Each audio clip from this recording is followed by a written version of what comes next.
Hello, this is Soundout here, and welcome back to the Monday live stream for December 26, Merry 2022. post-Christmas. Merry post-Christmas to all who celebrate the post-Christmas. Because... Our Boxing Day special. This is our Boxing Day. Or Boxing Day, yeah, that's a thing. I have trouble keeping track of holidays, to be honest. So, we're just going to call this the post-Christmas Boxing Day holiday. I'm going to talk about the best of the year because there wasn't much news type of live stream. Yeah, I think that'll work. Audio's good. All right, cool. Is everybody coming through? We got two people on our wonderful podcast today. In addition to myself, we have Ryan, who's the wonderful graphic designer. Say hi, Ryan. It was my birthday yesterday. Say happy birthday to Ryan in the chat for us. That'd be great.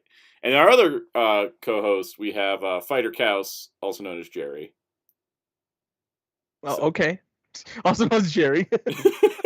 Just in case I start referring to you as Jerry, and then I'm just like... that way, if I start referring... No, if you know, but I happen to also be a graphic designer. I'm just not yours. Yes, there we go. Yeah, see, it's a graphic design part. Technically, I'm a graphic designer because I have a degree in it. I'm just not as good as Ryan is. So, so we all have degrees in it. Oh, cool. Yeah, Jerry and Ryan are much better. I don't have a degree. I don't have a degrrie. I just went like, I want to make graphic design one day. And just I just decided one day, it's like I got Photoshop. It's like, let me just I want to do cool graphic stuff as a young teen. So that's how I became a graphic designer. And look at that. The one without the degree is the one that gets to work. Yeah. I don't get paid. Yep. No, it's okay. I technically don't even get paid either. If we were to do like a business cost analysis of a YouTube channel about toys, I think everybody would cry. They'd just be like, I'm always in the red. Well, as we know, the most successful toy reviewer is a kid. This is true. Yeah. So, anyways, how's everybody doing out there? I hope you all had a good holiday. If you were doing a holiday, and if you weren't, you might have lucked out on not having to deal with holiday stuff. So we got we got a lot of people in the chat already. So I'm so glad to see everybody here. We got Christmas for everybody, for a lot of people. We got I think is today the last day of Hanukkah for Jewish people? I don't know how many days. Was Hanukkah 9 days? 8, 9 or 8, 1 to 2. I feel bad. I know yesterday. I know nothing about Kwanzaa outside of the Power Rangers Zeo episode that mentioned Kwanzaa, so I'm not gonna even try. Was that the one where was it Rocky or Adam says like who cares about Kwanzaa? What's even Kwanzaa? I think that was, I don't know, somebody told Tanya, who made you holiday monitor, and she was like, oh no, she was the one that said who made you holiday monitor. I don't know. That episode of Power Rangers Zeo where they all fight each other over holidays is my favorite episode of Power Rangers, simply because it's the one time the Rangers aren't nice to each other, and it actually is a good conflict that was stirred up by a supervillain, but honestly, it was... My favorite part is, I think my favorite part is, you can tell that a lot of it was, I feel like a lot of that was improv. In that, I mean, it had to have been. They had the tone of voice that they were about to burn Rocky's Christmas tree. Who was the one with the Christmas tree? Was it Adam or Rocky? I know Rocky was very set on his tamales, but... I think it was Adam? Or I might be thinking of the lamp episode. Or was it Tommy with the Christmas tree? One of the two. Somebody. Most people in that group were Christmas, and then they had their one Jewish friend who was only in like 2 episodes prior, because they're like, we need somebody to be Jewish. And then Tanya was like, I'm going to talk about Kwanzaa. And I'm like, aren't you from Africa? Like, literally from Africa? And the writers never responded to my emails. Anyways. Well, technically, because of Zeo, Tommy's at least part Native American, right? Yeah. Probably the less said about that, the better. Anyways, Power Rangers Zeo, Season to Remember, the best Power Rangers holiday episode because there was a lot of drama, and I love it. Was it the same episode with the weird flash forward that's like, I don't think, no longer in continuity? Yeah, the weird flash forward where it's like, look, Tommy and Kat have grandchildren, and their son's a Power Ranger. But I don't think that was JJ, it's the modern lore stuff, so... I don't think so, but I don't think anyone's ever thought about it that far if they're actually working on the shows, because that's just how our luck is. Yeah, so Ryan's birthday was yesterday. No, yeah. Let's say, Yeah. Bobby, I see some of you. Yes, I was born on Christmas. I was a birthmas baby. So. And that's why Ryan gets all the presents on Christmas, because he can double up on things. Yep. And so for those wondering what I got for Christmas, I didn't get any toys because I buy them all year round. But I got this wonderful shirt from my parents that's like twice as thick as the one I normally wear, so I'm no longer cold. Yeah, that's the thing when if you're a toy collector, Christmas becomes less of more toys because more here's more money to buy toys. Yep. Because what can they get you? You get the stuff you really want. And then my parents also got me this double liner jacket style flannel that has pockets, and I love it. I wore it out the other night when it was like 35 degrees out, and I didn't feel cold whatsoever, and I was like, that's yes. something I always that's always something I notice when you're. That's something I always notice with your wardrobe. You either have that great T-shirt on or flannel. It's one of the two you always wear. Pretty much, because I live in a desert, right? So it's like during the summertime, you don't wear long sleeves unless you want to just like melt. But then as soon as it hits like fall, we don't really have like fall and spring. We have winter and summer. The fall and spring are just kind of in between seasons. So it's pretty much like you're either wearing short sleeves or long sleeves. But it gets more intense as like winter goes on. So it's like, where's my other one that I usually wear here? Yeah, so this is like what I've been wearing, which is essentially it's worn because I've had it for years now. But it's long sleeve, but it's kind of a thinner material. It's like enough to keep me warmer than I thought it was like enough to keep me warmer, and then but not like too warm, but not warm enough at times. So I'm always wearing that like under a jacket. But then this one I can wear just on its own, and it feels great. So I got upgraded in the shirt department. Also, I see the comment. I thought it was winter and road construction. Yes, yes. The amount of road and any type of more deserty area of the U.S. is just going to have construction all the time because summertime it gets hot, and then the asphalt starts to crack and break up, and then cars get sunk into it at times. It's intense, but that's just how it goes. So weather discussions. I'm doing fine weather-wise. I know it's been much colder in a lot of other places, and it's been intense. Or unless you're in Australia, where it's Christmas and summer, honestly, because I don't like the cold, which is why I love this, because I'm not feeling cold at all right now. That's a good thing. But yeah. All right, should I start reading comments before we go to our first topic? Yeah, let's do some questions. I guess let me introduce the topics real quick. So we're going to be doing like a best of the year because there's not that much news. Addressing because of Christmas. Because of Christmas, yeah. The new Sentai show King Oger. There's a poster out. I think the poster looks cool. I've seen the scans. I think stuff looks cool, but I can't really talk about it as a news topic. If you want to hear our thoughts, check out this Wednesday's episode of Hero Club Weekly on the Hero Club for Life on Twitch at 9 p.m. Eastern on Wednesday will be a better place to hear us talk about King Oger, because on Twitch you can kind of show stuff and talk about stuff more. Here on YouTube, I really don't want to poke the Toei bear, so until they officially put stuff out, I'm not really going to have it as a full separate segment kind of thing. But if you guys have any questions, by all means, just throw them in the chat, and we'll. If you still want to ask questions about it, we'll feel free to talk about it. But it won't be a discussion topic. Now, for those wondering, I'm not doing any best of videos this year.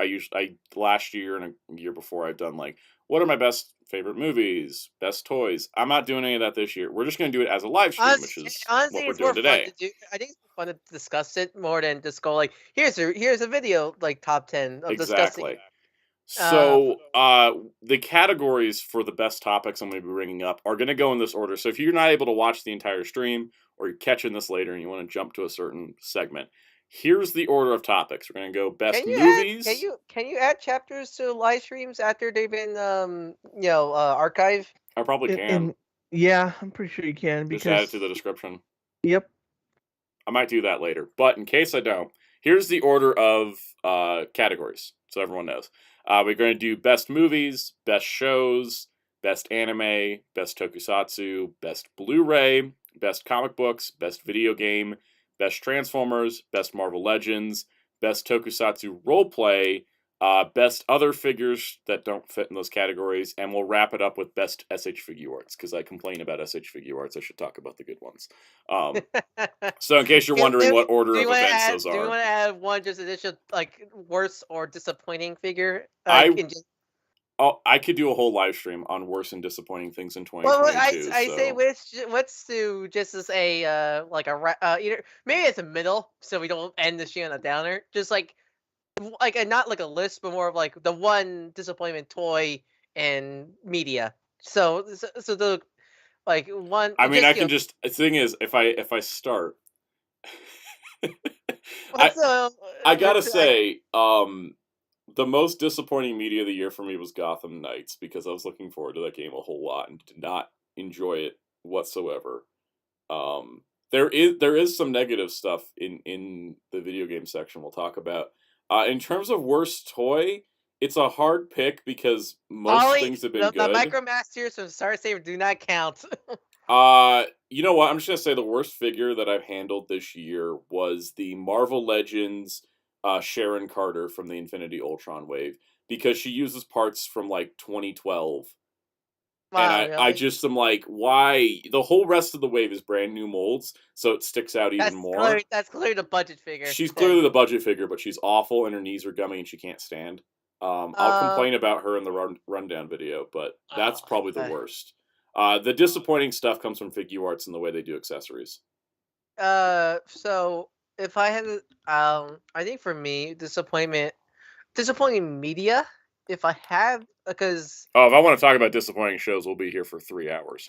Yeah, if I had to say disappointing media in general, and I'm gonna say like something that I was going in the free mind and end up this, because there's going to because I don't want to count any like actual bad movies I watched where I went in knowing I'm not gonna like it.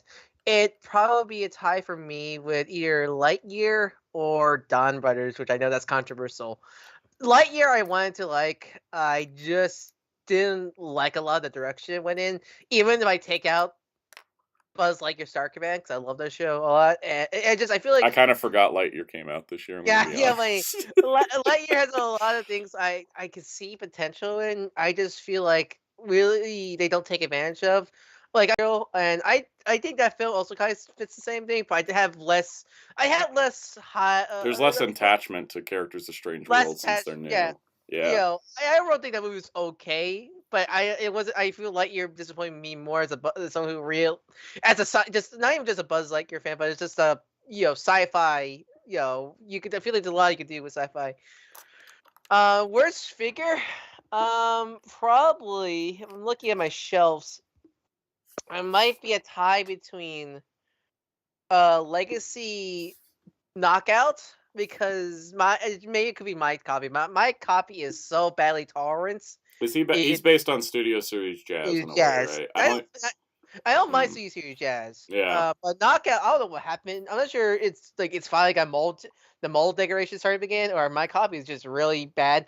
But it's super loose tolerance. It can barely stand up, and so there's a tie between that and for me it might be Series Bulkhead, not Series Legacy Bulkhead, because it's more of just the principles of the thing, because especially when we see some of the leaks of Evolution, it's just that figure, because even compared to RC, it's not Bulkhead, it's just literally just He's too square. He has to be round to be Bulkhead.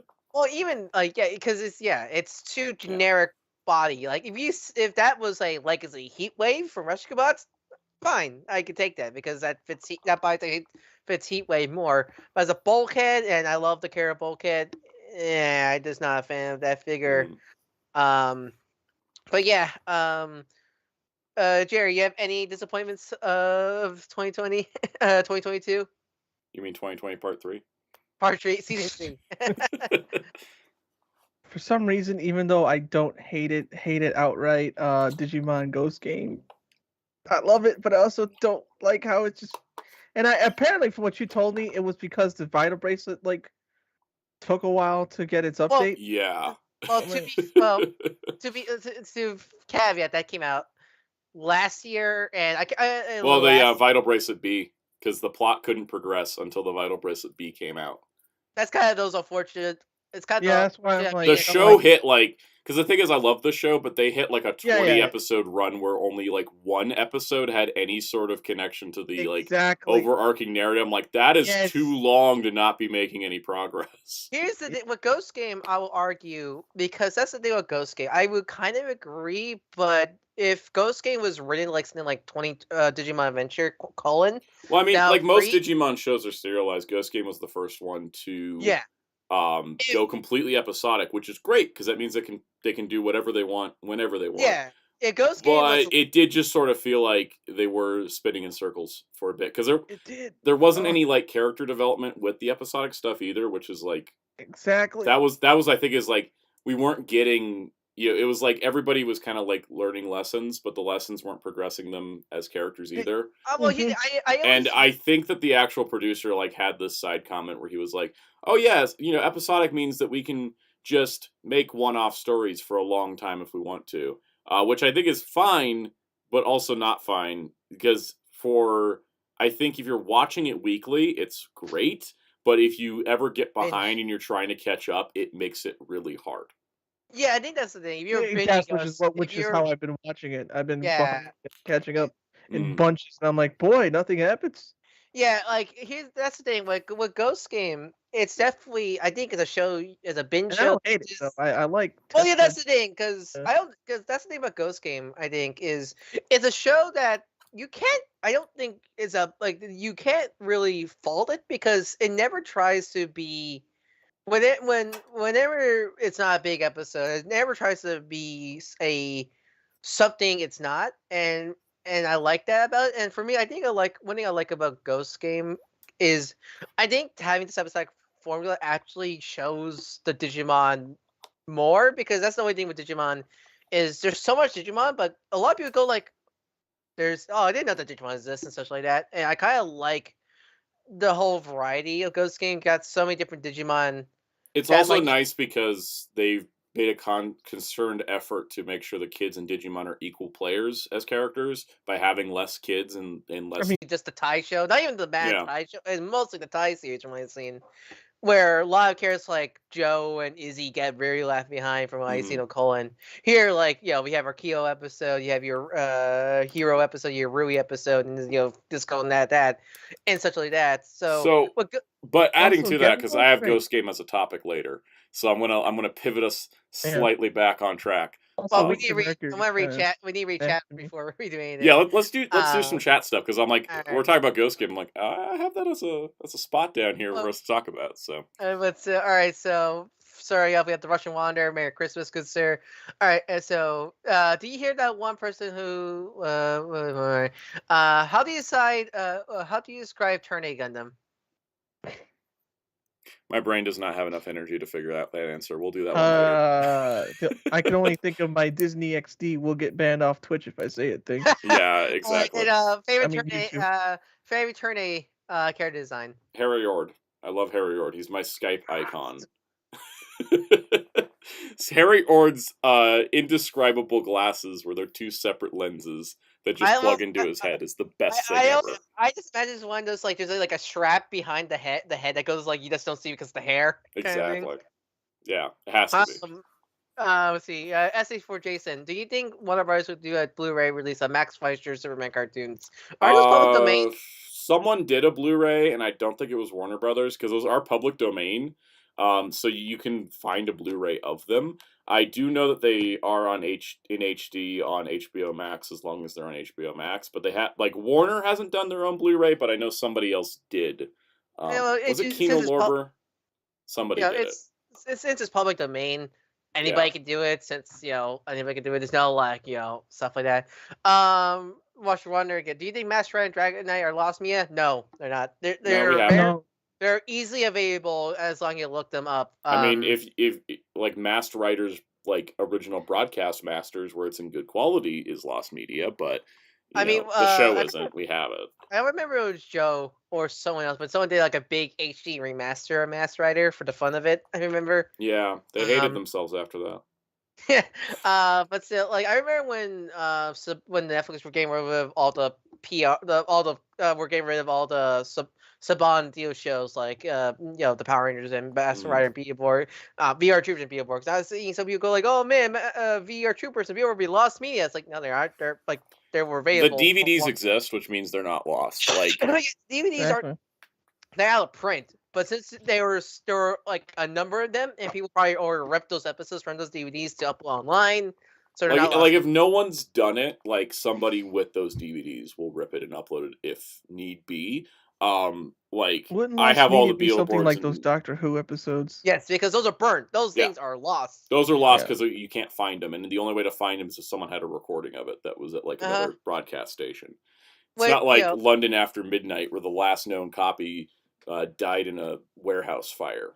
That kind of thing. So like when it comes to if it's been released on a digital disc, like if there's a disc that if it's been released on a disc, it's preserved media. It may not be easily accessible, but it can be accessible with the right like when it comes to combination something like of that, things. with something like that, I think like movies and TV shows are a lot easier compared to video games because with video game perspective, all that stuff. There's a reason why people get mad when Nintendo or Sony shut down their stores because it's more hard. Like, because there's emulators, but not every emulator is perfect, and not especially people for don't. Saturn games. Yeah, And the people newer the don't have. console, the harder it is to get stuff.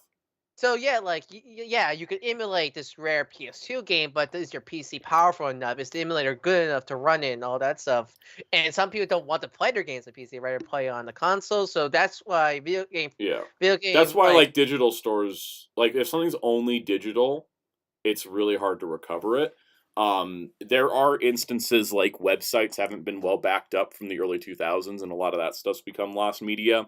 The thing is that Netflix is huge, right?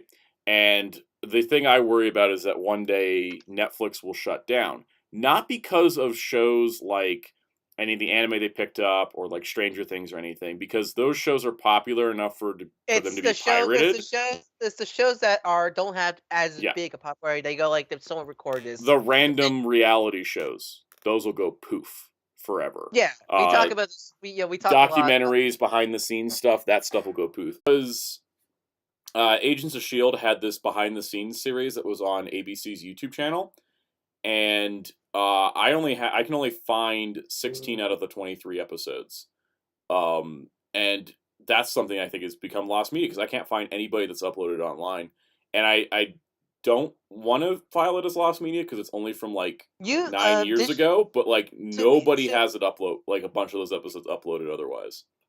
Like the internet YouTube lost me. I think is a very fascinating fascinating topic. I always feel like because they're so very mysterious. Where like this very important video, or it could be just a random video, could just poof out of existence, and like it's that kind of the Mandela effect of like, oh, I saw it once as a kid, and you just go like, oh, I read this video as a kid. You try to look up, you can't find it because they was deleted because they deleted themselves. Channel got terminated. Blah blah blah, and like I find that whole idea fascinating and like cause I've been binging a lot of like these kind of YouTube. I've been binging like in the background working and stuff like these YouTube YouTube mystery YouTube dark YouTube.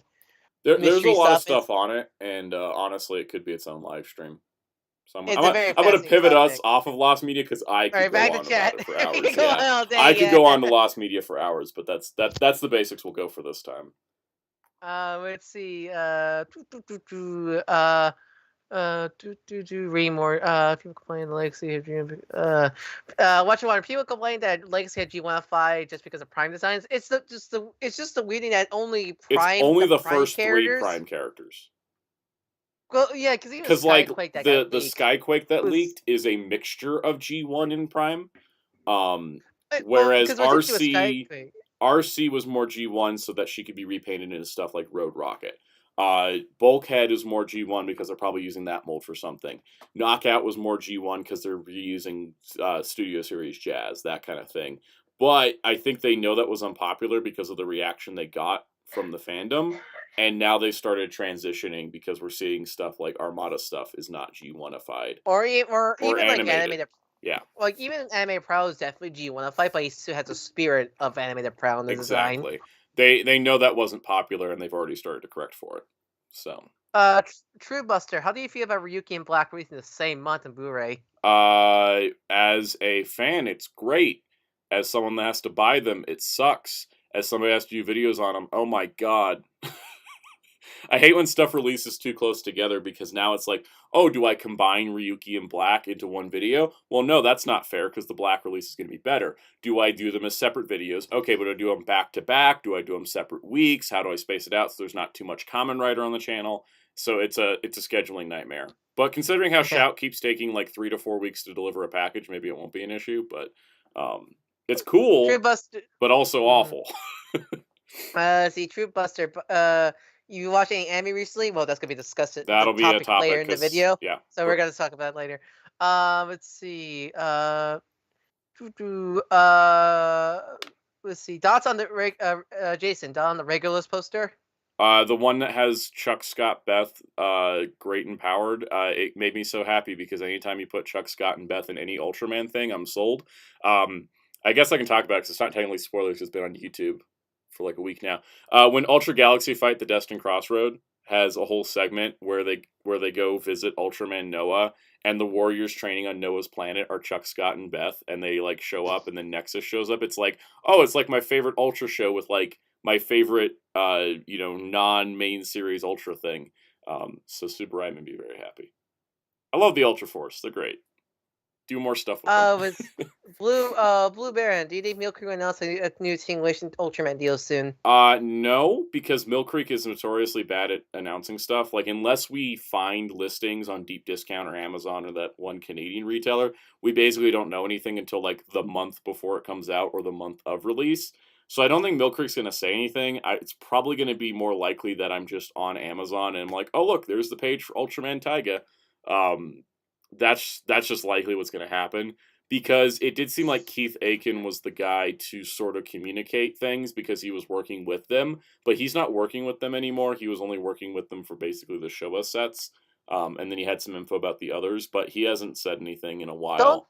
Do Starlight Runner have any involvement in the Mill Creek stuff? Starlight Runner has some involvement, but I don't think they can just go, oh, hey, Mill Creek, what's your plans?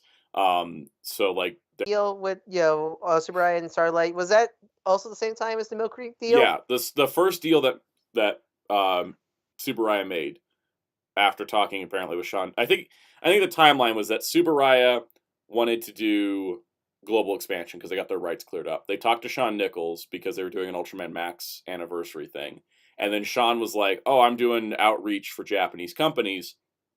So then they started talking to him.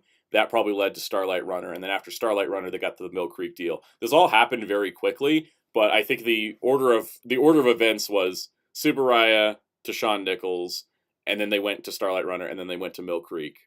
So Starlight Runner was in place before any of this other stuff happened. That's why we've had such consistent branding and advertisement for Ultraman, is because Starlight Runner is in charge of the marketing for Ultraman over here, as opposed to say Toei, where they're just throwing Rider wherever.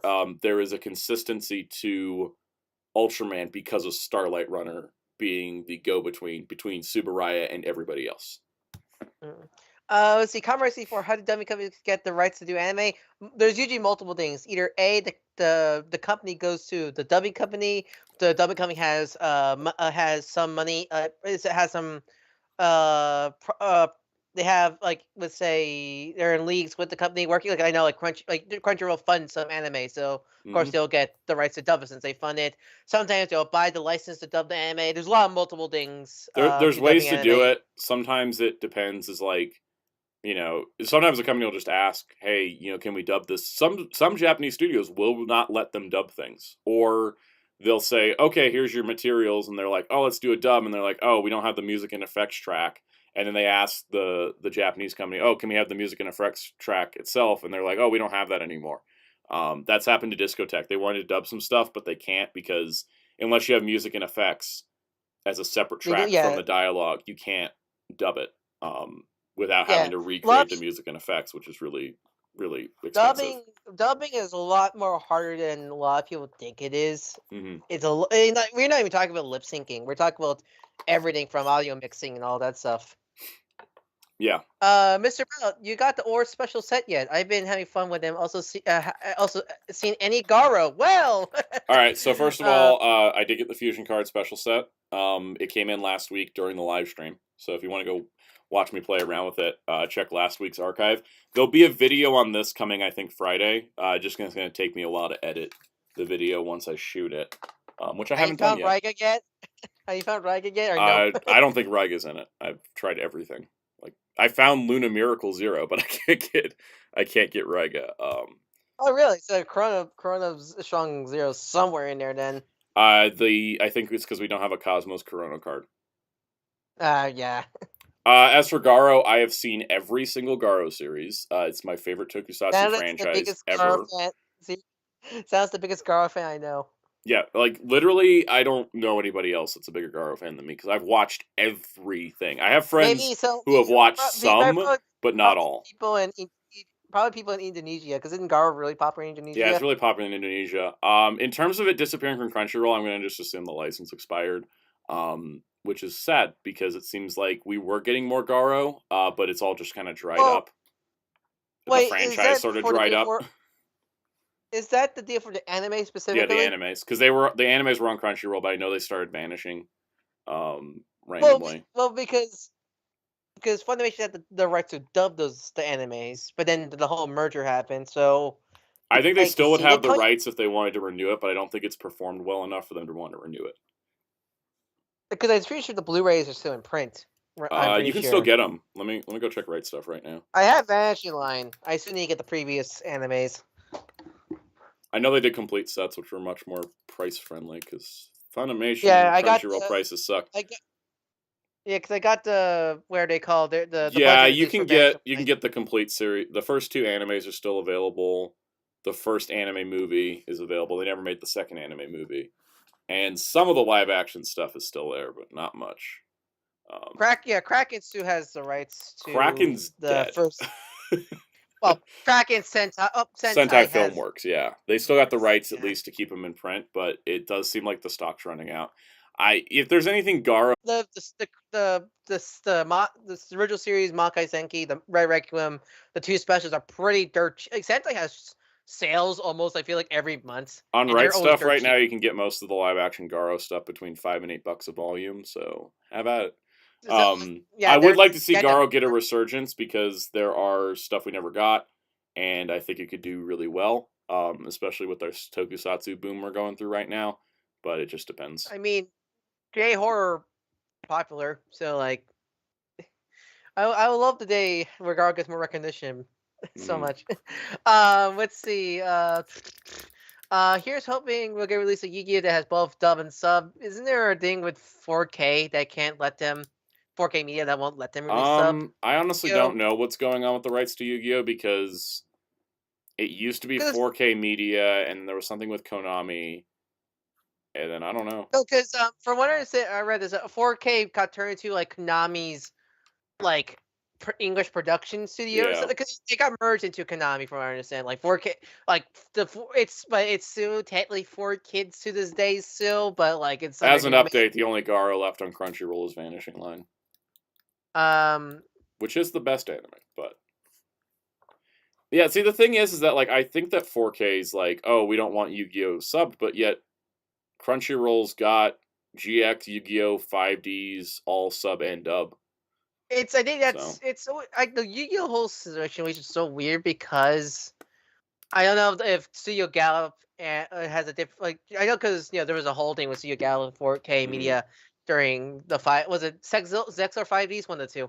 Zexal. So I know there was a weirdness there, but like because they just dub 7s on Disney XD and Hulu. Yeah, so and like Brains is subtitled on Crunchyroll, but not 7s isn't on there, and then the dubs aren't on any of those. It's the dub because I know what's the original series is on Netflix and I think Hulu. I'm not sure about GX, 5Ds, and so on. That's a whole thing to investigate for another time. But it would be nice to it I would. know Seven's on Hulu. Yeah, Seven's on Hulu. I would like to investigate that further at a different time because it's a little weird, but Conversely, for what kind of stuff they don't let them dub? It just depends on studio. There's depends no on the like. studio. Like Sunrise, I think Sunrise didn't want Gundam Seed Stargazer dubbed because they redubbed Seed and Seed Destiny, but didn't dub Stargazer alongside of it. There was things like, oh, they didn't want to dub of Double Zeta because of how bad the Animax dub was, that kind of thing. It just Really depends. it really depends. There's no like one reason. Always, it could be just man, the director doesn't want it, the studio doesn't want it, they can't afford a dub because the dub does cost money. Most times it's they can't afford it. I think that's the simplest answer. Yeah, that's a lot of time. That's usually always the case, and that's But anyways, let's talk about best stuff off. of the year. I think we should get to our main topic, which Yeah, right. So is. should we? You have like an order of which? I have an so order. So here's what I did. I picked 5 things for like each category. So we're gonna do the best movies of the year. This is gonna be my 5 picks. These are not in any particular order. But I'm gonna talk about each of them. We'll try to keep this like brief, because I could talk about some of these forever. So obviously we got to start with the 2 movies I've watched the most this year that came out this year, and that's the thing. It's got to be released this year. That's how I narrowed that's this the key down. thing. So anyways, my tie for number 1 in a way, because I've watched both of these 4 times each, is the Batman and Sonic the Hedgehog 2. 2 completely different movies. But Sonic the Hedgehog 2 makes me really happy as a Sonic fan. The Batman makes me happy as a Batman and filmmaking fan. Wheels has joined the chat. Wheels has joined the chat. What's he doing awake this early? Anyways, so these are 2 movies I really love. I think I've talked about them before. I probably could talk about them more. But these 2 movies I think were 2 of my favorites because I like a lot of the filmmaking techniques and the mystery storytelling and the detective work that was done in the Batman. And then I love the way that Sonic the Hedgehog 2 was like, hey, we know what Sonic's like. Let's make a movie, which is really refreshing in a lot of ways, honestly. So those are the first 2. Not in any particular order in the next 3. The Bad Guys was fantastic. I keep calling it Furry bad. Loop on the Third because it basically is. That's what it is. I feel bad because I want to love watch it, but I still haven't watched it yet. I still need to watch it. I should watch Everything Everywhere All at Once. Oh, I should watch. I just haven't. Like I haven't even watched Turning Red. Like I've just been really bad with movies this year. But I finally watched Bad Guys when it hit Netflix. I got the 4K Blu-ray now because that's how I work. Love this movie. Absolute great stuff. DreamWorks is doing cool things. Honestly, I heard Puss in Boots. Like I heard, has got $40 million in box office. Yeah, Puss in Boots is. I mean, outside of Avatar, it's the only other movie in theaters right now. But I will say that in general, I really do like. As I just screwed up my whole OBS software because I'm missing a window capture button. There we go. Anyways, things are. I think that I was gonna put up images of posters for the next few, and I didn't plan this out ahead of time. If anyone's noticing, but anyways, Bad Guys is pretty great. Great animation. Really great stuff. Honestly, like, if you're looking for a really fun movie, it's on Netflix. Check it out. Next movie, as I work through my problem of I didn't plan anything. This is what happens post holidays. I'm just like a mess. We're just gonna put this right next to my head instead of anywhere else. Next best movie of the year: Black Panther: Wakanda Forever. This is a movie that is a big old superhero movie set in a giant cinematic universe, but it is more importantly, I think, a story that's about loss, dealing with death of a loved one, dealing with sudden death, the nature of wanting to protect what you have because you feel like you could lose everything in a single moment. And those are the core themes of the movie, and then also it happens to be in the MCU. It's incredibly thoughtful, incredibly introspective, incredibly emotional too, because the way that they handle the passing of Chadwick Boseman, therefore the passing of T'Challa, is something I was really curious how they'd handle. And it's like, you got to do this very carefully. And I think they did it well, because they managed to make the core central theme of the movie loss. Each character experiences loss in some way that changes them completely, and I think not a lot of movies, especially large blockbusters, handle that topic very well. And I think that with it being like the key theme of the movie, that was sort of a good idea because it allowed them time to focus on that. And that's what made that great. And then my last pick for best movie of the year goes to Weird, the Al Yankovic story, aka the funniest movie I've seen in like the last decade. Is it like a Weird Al it's a mockumentary, isn't it? It is Or is a it like parody of every musical artist biopic that's ever existed.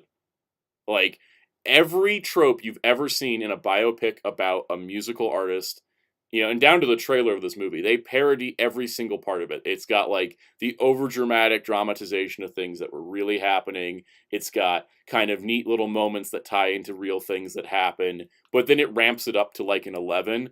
And it's really funny because Weird Al has a really boring life compared to some other celebrities, and so he knew he couldn't for make how a famous he is, or how wacky, like famous and wacky he is. exactly like he was like, yeah, no, my life was too boring to make a movie, so they went with this parody, where it's like Daniel Radcliffe is playing Weird Al, so you have like How is Daniel Radcliffe okay, as so Daniel Weird Al? Radcliffe post Harry Potter is just going from playing one weird guy in a movie to another, and I just want him to keep doing it because he's amazing. I mean, his He was greatest show honest. ever is called Miracle Workers. I'm sorry, what was that? Miracle Workers is like his greatest production ever because like it's just him and Steve Buscemi Yeah, talking about like religion and just spiritualism and shit, and it's like the most funniest ways ever. yeah, no, Like their totally. Oklahoma. Have you seen their Oklahoma Trail episode? Or I I should say the season of Oklahoma Trail because yeah, let's yeah, just yeah, say yeah. No, that was like some of the best stuff.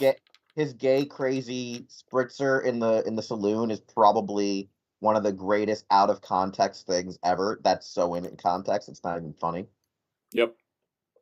And adding to that, Daniel Radcliffe is hilarious, and Does he catch? Does he like capture that Weird Al spirit in his he performance? does, and also in the way that he doesn't, as is intended by the movie. Like the thing is that Daniel Radcliffe, being Daniel Radcliffe, still has his 8-pack while he's playing Weird Al, which has just never been in that kind of shape. Um, there's also a whole subplot with him dating Madonna, because like And then it just Madonna. turns into a giant Carrie reference. Yeah, no, there is a lot of stuff in this movie. It's on the Roku channel, which is the weirdest place to stream a movie exclusively. But if you No, have a it's not. Roku, It's not. It's not. It's so on point for Weird Al. it is on point for Weird Al. Yeah, it totally fits with the movie theme. But if you got a Roku, boot it up and watch this movie because it is hilarious. I hope it gets like a Blu-ray or something later. I would totally buy it. Yeah, the whole subplot with Madonna is great because Weird Al never met Madonna in real life, but more than a 45-second encounter at the Grammys or something. Like he saw her backstage once, but she's like a whole supporting character in the movie that causes his whole downfall into drugs and drinking, which never happened. But it's got all the elements of a musical artist biopic, but it's all ramped up to like a 200. It's pretty great. So in the interest of time, anyone in the chat, go ahead and leave your favorite movie of the year as a thing. I don't know. Tell me what your favorite movie of the year, and then meanwhile, everybody that's on the call, just name one movie you really liked. It can be one I mentioned if you want. A movie that really hit a core for me is because I like a lot of the movies you say, like Sonic 2, the Batman. I was supposed to say Lego Batman. The Batman. Yeah, all great movies. But I think for me, like, because they're like Sonic 2 was probably gonna be my top movie, but then Guillermo del Toro's Pinocchio. I have not seen that yet. It's a fantastic movie. That movie almost broke me down to end because how emotional I got watching it because it's such a great version of the Pinocchio story where it's not full. It's just a unique adaptation where they changed because the biggest thing about the movie they changed is they changed they kind of took advantage of the time period and setting of Pinocchio where it's during the war the World War. The movie begins in the First World War. Then the present day is during World War II. And because and then Pinocchio take place, it's in it's Italy. So and that's the big thing is Italy was part of the Axis powers. So they talk about that. It's That's amazing, actually. They talk because pretty much I won't spoil it, but like they pretty much replaced Pleasure Island with a what's the right word, training camp for young soldiers, pretty much. It's such an interesting. Yeah, no, that's a good turn, actually. Yeah, I mean, I prefer in the books where he gets like hung by the cat and the fox, but I mean, becoming a Nazi is so much cooler, I guess, than getting lynched by a cat and a fox. Well, I don't want to spoil it, but there's so many interesting takes in the movie that like what you said, Wheels, is funny enough, kind of could happen in the movie, kind of, but I don't want to spoil it. But it's I don't know if you've ever like read the original book. I know. Yeah, the original book is fuck. I mean, I love the Disney film and I love the original books, but I like fucked Pinocchios because oh no, the crazier the better. Yeah, no. I mean, Nazi Pinocchio sounds pretty interesting. Well, yeah, no, it's kind of now I'm imagining Pinocchio in the trenches telling lies, breaking off his nose and stabbing people in the throat.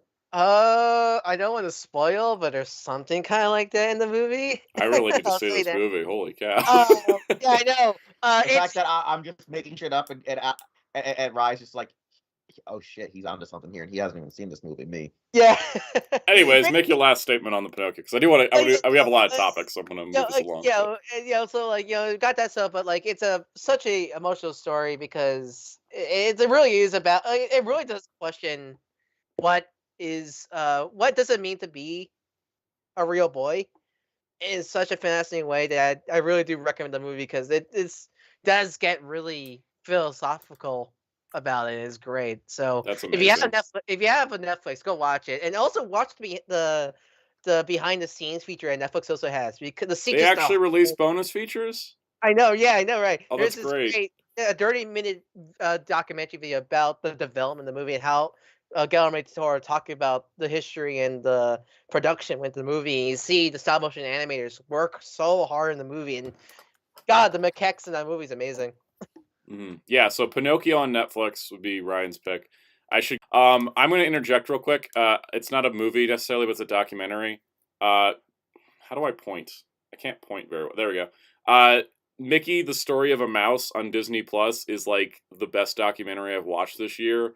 And you think it being a Mickey Mouse documentary on Disney Plus would mean that it's sanitized, but it's not. It gets incredibly deep into the problematic history of Mickey Mouse and goes through so many topics. So I recommend that one. One of my favorite things, someone pointed out on Twitter I saw was one of the people in the documentary was wearing a parody Mickey shirt where it's talk about anti-Disney or something like that. Yeah, and they there's a famous, it was lost for a long time, famous parody cartoon called Mickey Mouse in Vietnam, which is talked about and shown in the documentary, which I just never expected that to happen. Anyways, Kaus or Wheels, do you guys got a favorite movie you want to bring up? Are there any actual good movies that came out this year? I mean, we're talking about ones you saw that came out this year. Just pick one or pick none. I don't think I actually got to see movies that came out this year. I don't think I really did. I think I saw movies that came out other years this year. That's cool. I don't know if Kaus is didn't still watch alive. Sonic. Didn't watch Sonic 2. See, that's what we didn't call watch Black Adam. Didn't watch I- Black Adam, but my dad spoiled me part of Black Adam last night, and I was like, man, I should have just led with this shit, and I would have been mad hype. I would say I did watch Black Adam on HBO Max. I think that movie is a lot better than I think some people make it out to be. I'm mad hyped to see. I am so mad hyped to see. It's the Fast and Furious of superhero movies, and so I like it. It really is. I mean, the best part for me is gotta be Hawkman and Dr. Fate in that movie. Oh yeah, my dad said they wombo comboed. I was like, bro, I'm in. I am. See, I told you the movie was great. You just needed to watch it. No, you didn't say anything. You were just like, yeah, I did. I don't like spoiling people on movies, and every time Wheels tries to get me to spoil a movie, I'm always like, ugh. I like being cryptic. You should have just spoiled. You should have just spoiled. We're moving on. Because my dad got me so hyped on the fact that he was like, Hawkman. And Cool. I was Then like, watch what? it and just No. you watch it. You have the You access. me. sound like a kid. All right, Cass, do you got a favorite movie of the year? Favorite movie, huh? Yeah, When did GVK come out? Last year? that was last year. Yeah, that was last No, year. that was Damn. 2020. Frick! Was that long ago? Yeah. Yeah. Somebody in Hey- the chat mentioned superhero. Yeah. That's like the closest thing. Yeah. I agree enjoyed with you. Superhero. I just like those other 5 more. Yeah, that's the. I really love yeah. superhero, but like I Yeah. just a lot of the other movies. I like liked Gundam Kukuru's Delon's Island too, but I just like the other movies I more. didn't get to see that one. Yeah. I didn't go see it officially. I saw a Blu-ray rip online because for some reason that movie was not airing in my I have a ton of I theaters did- and not a single one of them was doing the Fathom airing that they did. So Oh wait, I did see a movie that released this year, and everything's good except the third act. That is- Shin Ultraman. oh yeah, see, I didn't see that yet. I'm seeing it next month. I forgot all about it because I was like, whatever. I'm like, oh wait, no, I did see that one. All right, so yeah, I saw in the chat here we got Sonic the Hedgehog 2, Jackass Forever, Top Gun Maverick. I heard good. Top Gun Maverick, yeah. Top Gun Right, Maverick but made that's gotta- so much it's- money. Guys, the fact that it's nominated for an Oscar concerns me because not even the first movie I think was nominated. Yeah, that's for an it. I Oscar. heard so many great finesse things about Top Gun. I just don't care about Top Gun. Like, Well, that's the thing, because Top Gun was a movie that I don't really hear talking about besides people grew up watching it. So I hear so many great, amazing things about that movie. 'Cause, how good is this movie? It's like yeah, because it's the up thing there. is, I'm like, I should watch Top Gun and then watch Top Gun Maverick, just like I watched Willow, and then I'm suffering through the Willow show. It's not that I'm saying the Willow show is bad. I'm just saying it doesn't know what it wants to be, kind of like the original movie. That's me. That's me with the Disney Plus Santa Claus series. Oh, I watched all that last night in one go. The first half of the Santa Clauses is really bad, and then the second half is so batshit that I actually enjoyed it. Yeah, no, the first episode really rubbed me the wrong way. The first 3 I did not like that much, but then by the time you get to episode 4, I was like, oh, this is good. I enjoyed it. Speaking of shows, let's talk about my 5 best shows of the year. So this one makes sure, because I just Medium, because honestly, everything I have was on streaming anyways. yeah, because I know you said earlier you're gonna do anime, tokusatsu. Anime and Tokyo are separate, but we're talking anything else otherwise. Right. And this is just my picks. So first of all, Star Wars Andor was one of the best shows I've ever seen because that show, it's so interesting, because that show I heard, because when I first got announced, I didn't really care about it because I was hyped because I love Cassian Andor from his Rogue One appearance. well, yeah, that's the the thing. 'Cause thing. I was okay. I was gonna on Rogue One, but I didn't really fully got invested in it, and I didn't when this show got announced. The trailer came out. I go maybe one day. Now I keep hearing great things about it, so I was so shocked to hear so many praise. Legit, this might be my favorite Star Wars show of all time. Really, because I know you love Rebels. I love Rebels. I'm wearing my Rebels t-shirt right now. But Andor, it is not your usual Star Wars. It is an introspective look on how a rebellion begins. And that is not for everybody. Rebels should have been. Well, the thing is Rebels is still a Disney show? animated show. Yeah, it's still aimed at I'm making a kids. joke, but by the name Rebels, you're expecting. The funny Rebels, part is but- Andor takes place at the same. Andor season 1 takes place at the same time as season 1 of Rebels. So while the Rebels are off trying to find fruit, that there's a zany episode early in Rebels where Zeb and Ezra are trying to get this Meiluron fruit. Mhm. At the same time, Cassian Andor was in an Imperial prison building parts for the Death Star. So the show takes place at the same time as Rebels season 1. Yep.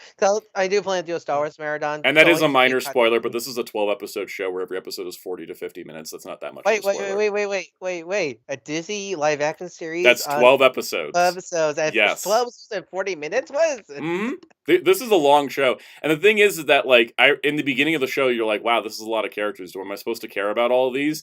And then by the end of it, it all ties together, and I'm just like, yes. So I'm going to ask this because I kind of have when you said that, honestly, because that was my big problem with Rogue One, because there's so many characters but only so much time to know about them. Does this show pretty much fix that problem of Rogue One? It does, but I can't tell you half the characters' names. Well, I know, but I'm just But saying, other like, than that, like, everybody serves a purpose to drive home the point of, like, this is why people started a rebellion against the Empire. Like, that is the thesis statement of the show, is this is why the rebellion exists. that's what I hear. Is I heard what I seen and hear from if this Andor feels like just what Rogue One, I feel like was meant to be. Yep, But like it's the more same fleshed writer out. of Rogue One who's the showrunner Ah. on this.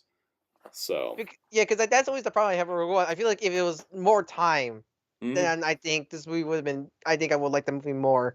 This also gives Mon Mothma character for the first time. She's not just wise rebellion leader woman who's just, you know, in the Oh base. god, I hate her so much. She is so good in this show because they give her time. She's one of the main characters of it, and it kind of shows why how she went from senator to rebel leader, which I think is great.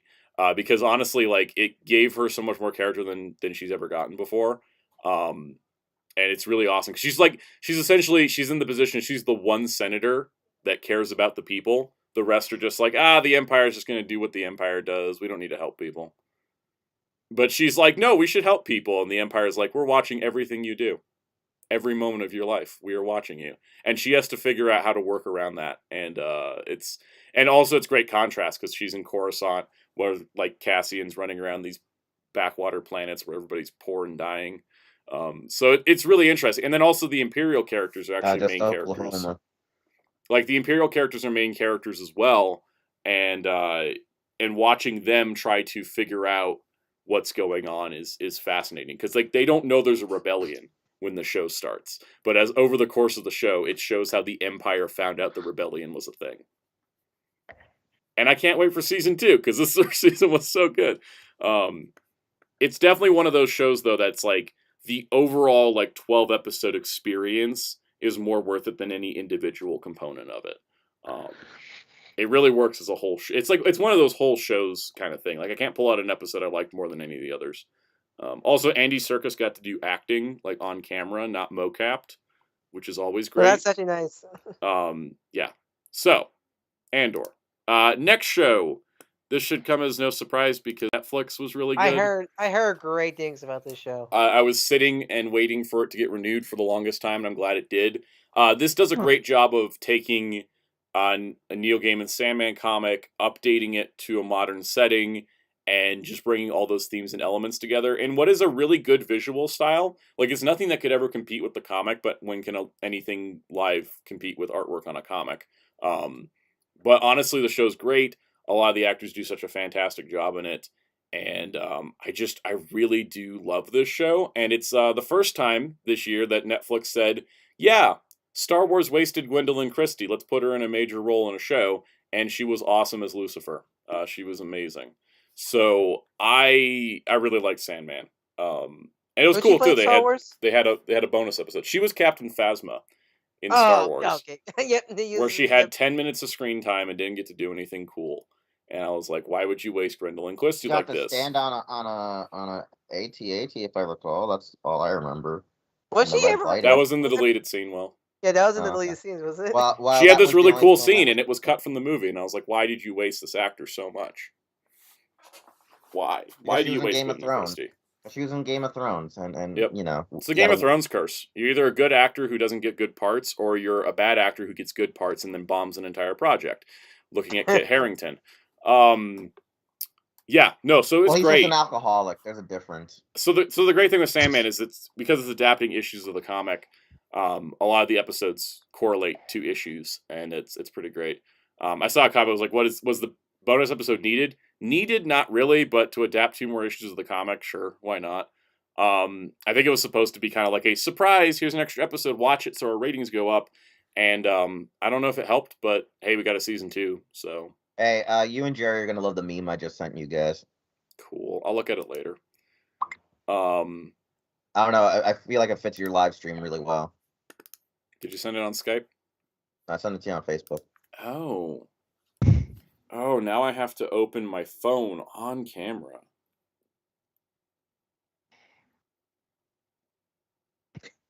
I like how out of context looks like Amuro's studying for a test while the Zaku is burning.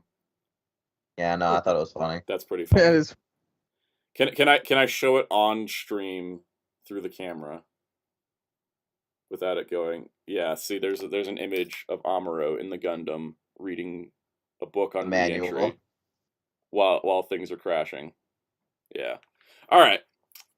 That is pretty There now funny. needs to be an actual scene in Gundam where guys are actually literally studying for a test while killing people. Like he's just like, I got ace my test, but first I got to kill these guys. All right. Yep. So let's do. All right. Next show, going from Netflix showing that Star Wars wasted Grindel and Christie to Netflix showing that Star Wars wasted Grindel and Christie, we have Wednesday. So I, like many probably were, there was two different things that came out this year that were adapting classic 60s TV shows. There was The Munsters by Rob Zombie, which you may have noticed did not make my top 5. Yeah, I heard not good things about that movie. I watched it, and I will say I didn't regret watching it because I think Rob Zombie, with the budget of like $2 and a nickel, makes for a fun experience to watch. It is not a good movie, but if you want to watch something that's definitely a passion project, Rob Zombie's Munsters. On the opposite end of the spectrum, Tim Burton produced the Wednesday series for Netflix, which definitely had a budget and was adapting, of course, the Addams Family characters. And I was like, all right, let's see how this goes. Overall, I really did love the show. It's got, high school settings for me don't interest me much anymore. I've just watched a ton of stuff. You can never talk about Forza ever again. I love Forza, but like, I have watched. There's too many shows set in high school for me, right? So I was like, all right, this is another like high school set show, but it's great. It's a murder mystery show, and I love murder mysteries. Gwendolyn Christie is great in it. She plays the principal. Jenna Ortega is Wednesday, and she is amazing as Wednesday. And I think that's not something unique being said. But I think a lot of the other supporting cast did a really great job bringing their characters together. Catherine Zeta-Jones as Morticia Addams was like brilliant casting. That was incredible, and she was only in 2 episodes. So I want more, and hopefully they'll get the season 2 up and rolling. I know actors are waiting for contracts, I think, but it was great. Actually quite enjoyed it, and I got attached to the non-Addams Family characters. And I was like, I want more of this. This was good. I had fun watching this. So hopefully they're Wednesday before I move on. I haven't seen it, but I do hear good things about it. I recommend it. It's like 8 episodes, I think. It's a fun watch. Okay. Tim Burton's adding of dark and dreary made it really weird because there's scenes that I like, and then I'm just like, no, this is just Tim Burton written all over it. Like, there's a scene where she dumps piranhas into a pool. This is the first. There's like it's just like one of those things. There's a mix of good Tim Burton and bad Tim Burton. It's like all over. Yeah. It's all like. It's like there's unfiltered and filtered Tim Burton, and I'm like, basically, I mean, it does keep itself at a TV-14, which is nice. It's kind of nice because I haven't heard Tim Burton work on anything for a long while, so it's nice to know that he worked on this. Yeah, I think he'd wanted to direct the movies in the 90s, but he was busy with Batman. So this is kind of like he's finally getting around to doing Addams Family. Yeah, it's kind of more like, I'm surprised it took this long, honestly, kind of thing. Yep. All right, next show. Well, from what I've understood is Tim Burton, like, he'll be like, I want to do stuff and gets busy, but also Tim Burton's like this weird, like, shut-in. So he just like does stuff with his own hobbies and then forgets that, like, 5 years have passed. Exactly. Pretty much. All right, next show, Tales of the Jedi. Holy cow, I put 2 Star Wars shows on the list this year, and I don't care because Tales of the Jedi was everything I've ever wanted from a Star Wars show. Isn't this pretty much Clone Wars Season 0? It's better. It's an anthology series that takes place over multiple periods of time, telling stories that you've always wondered the answers to questions that you may have had in the back of your head. So, because this all came out at once, like everything came out. They dropped it at once. Each episode's about 15 minutes, so they're not quite shorts. They're not quite episodes. But there's 3 chapters about Ahsoka at different points of her life. And there's 3 chapters about Dooku and how he became a giant evil bastard. Because because how is the Ahsoka stuff? Because the Dooku stuff, I that's like the main thing I want to watch about. I haven't watched it, but the Dooku stuff is the one I Dooku stuff is incredible. You get 3 points in Dooku's life. You get an early adventure with a young Qui-Gon. You get one that's closer to the prequel trilogy movies, and then you get one that shows his turn to the dark side, which is something. Didn't they get Liam Neeson back for Qui-Gon? Yes. Yeah, they did. They got Liam Neeson back, and his son plays young Qui-Gon. Oh, nice. Which is really nice. The Ahsoka chapters are really interesting because You have one that shows her as a baby when her force powers first emerge. You have one that shows her training with the clones, and then you have one that shows her after Order 66. Is it after? Is it like right after the finale of Clone Wars? Like It's a little bit down the line because she fights an Inquisitor. Okay, so it's But- okay. Yeah, and the nice part is that the actual second Ahsoka episode ties into stuff we saw in season 7 of Clone Wars, and it made me cry. Like, it legitimately, that one made me cry because of the context. Because for the Ahsoka chapter that's like her training the clones, where does it take place in Clone Wars? Oh, throughout the series. So it's throughout the series. So it's like Yeah. a throughout the series kind of episode. Okay. it's a throughout the series thing. So, like, it starts in season 1, it picks up again in, like, season 5-ish, and then it picks up again in season 7. Okay. And it's really cool. And Okay. that's all that we got. We only got 6 episodes, but I really hope they do more of these, because doing little short stories from across the Star Wars timeline is everything I could want from a Star Wars show. And I loved it. Just hypothetically, if you want to stick to at least the Clone Wars, Rebels, and maybe even Resistance, what characters would you like to see next? Like, you want to stick to just the 3 main cartoons? Brian in the chat mentioned Grievous origin. I would love a Grievous chapter. Because we never really no other meat unless there's some like book out there. Really, Yeah, there were mostly the comics was that he was a really good hunter and assassin that like really just loved killing and crazy stuff, and his body was failing And then him, half so of he- that got retconned by the Clone Wars episode Layer of Grievous. yeah. So it's kind of like, yeah, we don't have a definitive origin for Grievous. I would love to see more Grievous stuff for sure. I think that Darth Maul. I see Smith the Crow said Darth Maul. Darth Maul, that's a good one too. More so, I would love to see I want sort the of Dark Spectre one.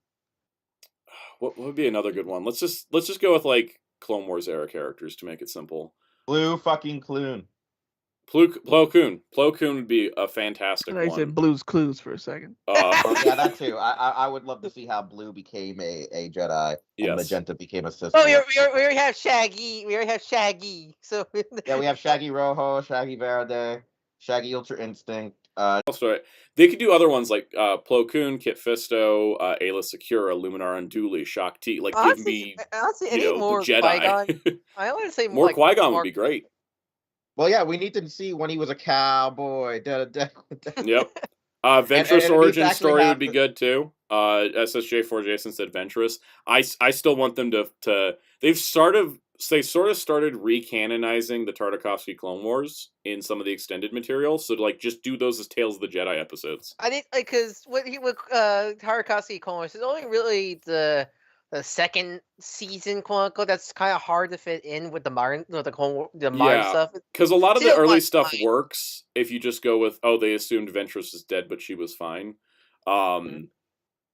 And then the Grievous capturing Palpatine stuff works, and outside of like Grievous being different than how he is normally. Yeah, you just have to know the choke. You can like, just squint, and that show still fits, and that was the intention with Clone Wars. They didn't want to overwrite anything that the Tartakovsky I mean, the art series did. isn't the art style like because didn't they purposely make the art style similar to Tartakovsky style? Yeah.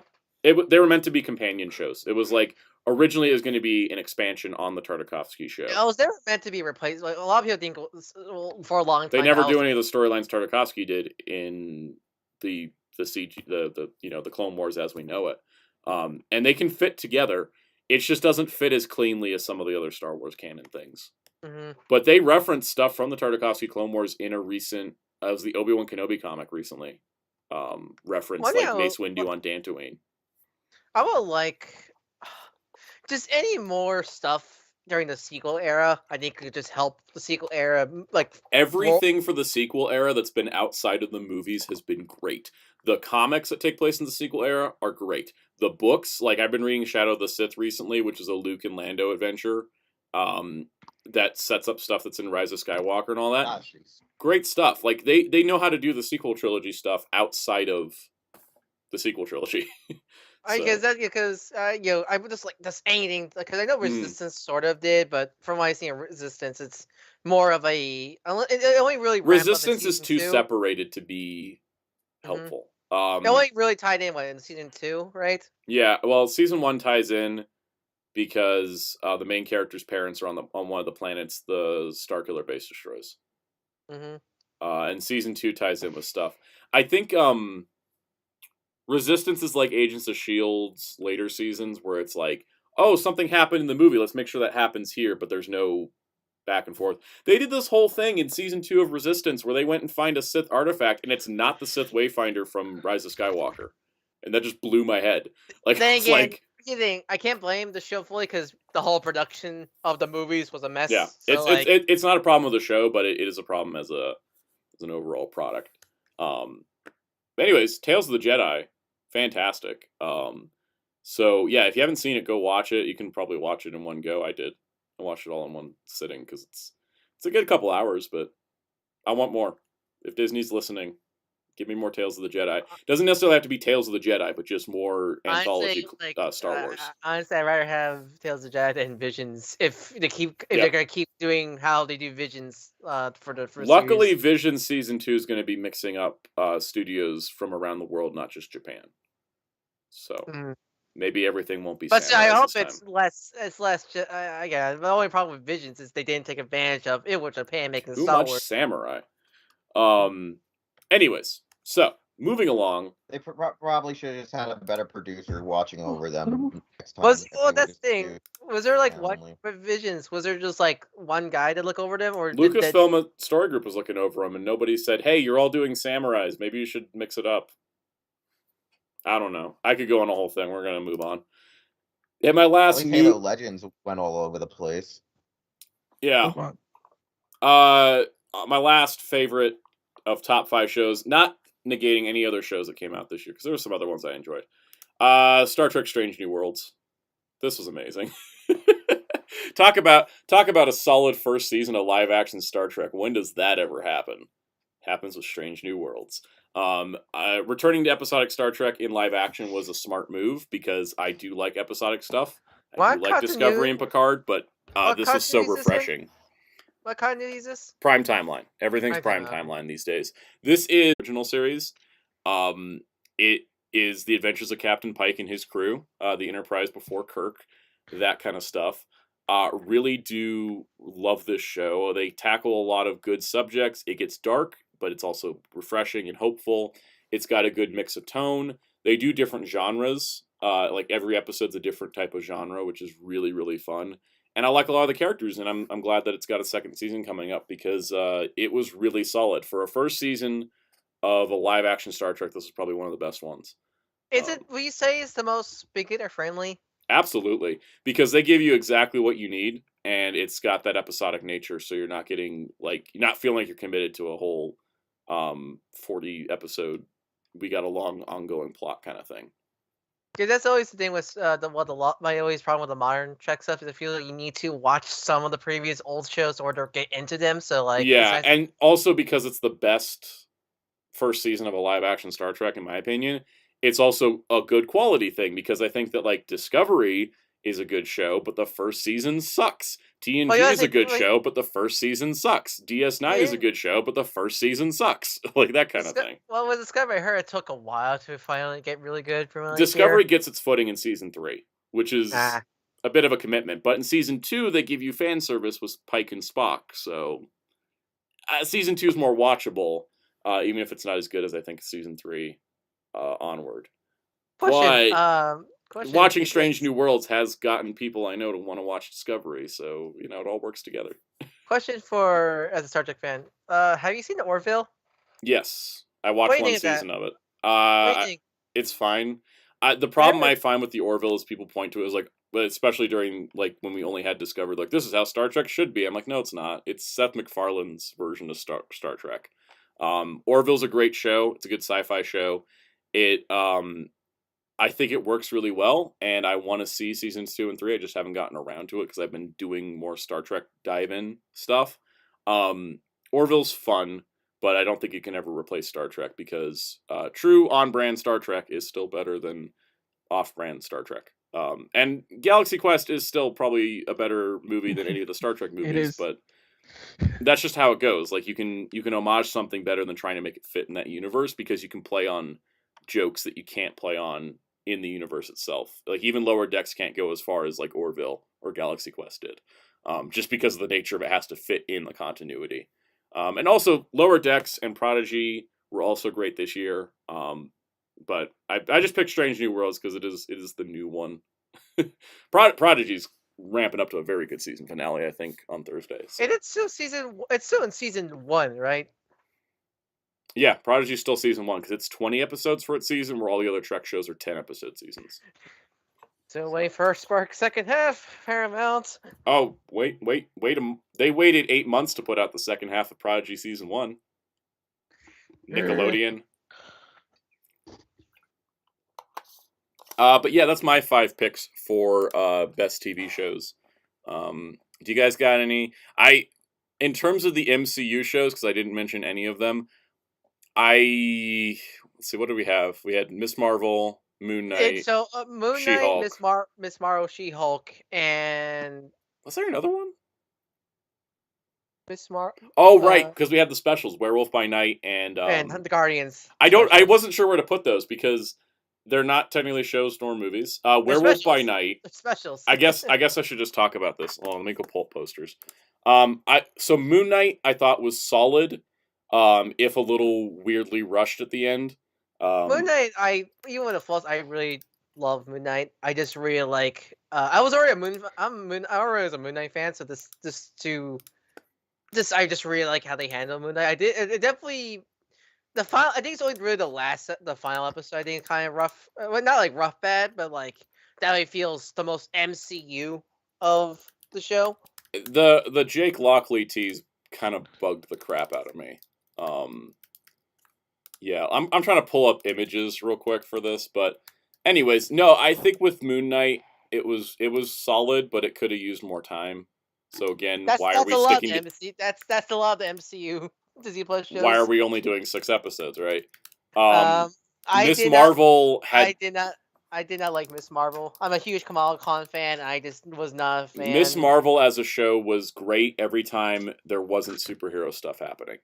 Because that's the thing. The first episode I sort of was a bug a little bit because I really love Kamala's family in the comic, but some of it was kind of good and bad, kind of that. The final episode I really like because I think that's a perfect tone for a Miss Marvel show in terms of the ignoring the stupid tease at the end, but the plot of the final episode I really love. Everything else in the middle, I think that Miss Marvel would have been better if they cut the clandestines completely. I hated because my biggest problem with Miss Marvel is they try to give. Why do you give Miss Marvel, who's well known to be a street hero, a plot about the world ending in a Disney Plus show? I hated that so much. In a Disney Plus show. Why are we doing it in the Disney Plus show? I hated it so much because it just feels so out. If this was Kamala down the line, then sure, maybe. But the first time? Yeah. That's such a... Why are you doing this? I'm not going to pull up posters for the 3 shows. Yeah, no, I think there was a lot of missteps. I should do like an MCU ranking on live. At least I follow up because you already did one. Now, She-Hulk. She-Hulk was a show where I felt that How do we say it's without getting killed? I liked She-Hulk. I enjoyed watching it. My problems stemmed from I didn't like that Jennifer Walters had zero self-respect as a human being in the show. That started to grate on me about 4 episodes in, where I'm like, girl, get some self-respect. Yeah, that was my biggest problem. Isn't she supposed to be confident too? Well, the thing was that she's constantly getting put down, and she doesn't want to be She-Hulk, but she's constantly getting told she has to be She-Hulk, and she's really confident as She-Hulk, but not confident as Jen. That's fine. What I mean by she has no self-respect is that essentially throughout the show, as opposed to treating herself well and putting effort into things, she was just constantly self-deprecating herself to the point where she was making really poor career choices, but also I don't know, there's some of the guys she just randomly has one night stands with in the show. I'm like, why are you even giving these guys attention? Have some self-respect. Daredevil was the only one that worked because he actually gave her respect, and the other guys she was just oh, that guy looks good, and it's all right, chill. Yeah, that's the thing. Being 'Cause, horny like, on Maine too much. like She-Hulk, that's the main thing why I love about the character is she's just this confident woman. Like, yeah, when she's especially when she's She-Hulk, because yeah, that's the main thing. When she's Jennifer Walters, she's a little timid, maybe yeah. But when she's She-Hulk, But she she's doesn't have just any self-respect as Jennifer Walters, and I think that's yeah. the problem. And so the thing is, I did like things like she can control her rage better because she's a woman working in legal Oh in the boy. legal world. I So get many that. That works. guys, so many She's like, guys, I so have to many be in control all the time. guys, Cool. so many people That took that works. line so out of context. I hated it. Yeah, no, like she had this whole conversation where she's just like, I'm constantly being talked down to. I constantly have to make. And then Banner's like, well, step in my shoes. Yeah, and so like Banner's got like, he's got mental health issues in terms of like, his disassociative identity in terms of the Hulk versus Banner. She-Hulk and Jennifer Walters are the same person in a way. And I think that there was a lot of good discussions. The problem was they didn't have enough time to go through the discussions because the episodes had to be shorter because of She-Hulk VFX budget cost. I will always say this about how they handle Bruce and a little bit of Jen in the series that I've seen people talk about. This is the problem of the Marvel series cannot make a Hulk movie because of Universal, so they can't really talk about all the Hulk things. That's the problem. Yeah, so we're always getting breadcrumbs with Bruce Banner. So that's something that technically is not the MCU's fault, but that's just the problem. That's just a problem. The problem is that Disney has all this money and yet couldn't afford a She-Hulk show. That ultimately is what it felt like as it kept going. I will sort of defend that joke at the final episode because I'm pretty sure this was written and made before the whole VFX thing. Yeah, the even though the script exactly predicted the online reaction to the show, it was written like 2 years ago. So there was a joke about, we don't have enough money because the visual effects artist moved to another project. That's a good joke. Yeah, there's a controversy now that the VFX artists are underpaid and overworked, but that's also an industry problem. People like to pin it on Marvel, but it's a problem with every studio. Yeah. So. It's a poorly timed release joke. I kind of call it. I did love the final episode though, because I think the last two was the best part of it, because the Daredevil aspect was really good, and I liked the way that the ending of that episode was, and then episode 9 was crazy. Because I need to watch the remaining episodes of She-Hulk, because I think the last episode I watched was next episode I was gonna I need to watch was the wedding episode. The poorly timed wedding episode that they make fun of the fact it's a poorly timed wedding episode. Yeah. Yeah. How was the Daredevil episode? Okay, so the Daredevil episode was the best episode of the show, which sucks because it has Daredevil in it. So it's like, is the show only good because Daredevil's here? Yeah, no, because all the Jennifer Walters stuff actually was better in that episode than it had been in previous ones. It's kind of like they're like, we got Daredevil in this one, we need to step up our game, kind of thing. And I think that's what it was. That's what kind of bugs me too about the shows. Like the writers didn't feel confident in a lot of what they were doing to give it focus. So it was kind of all over the place. But the Daredevil episode was great, and Charlie Cox is great as Daredevil. But him getting to do it really feels like he never left the role. He just slipped back in those shoes. Except now he has a VFX budget, so he can do like acrobat flippy stuff.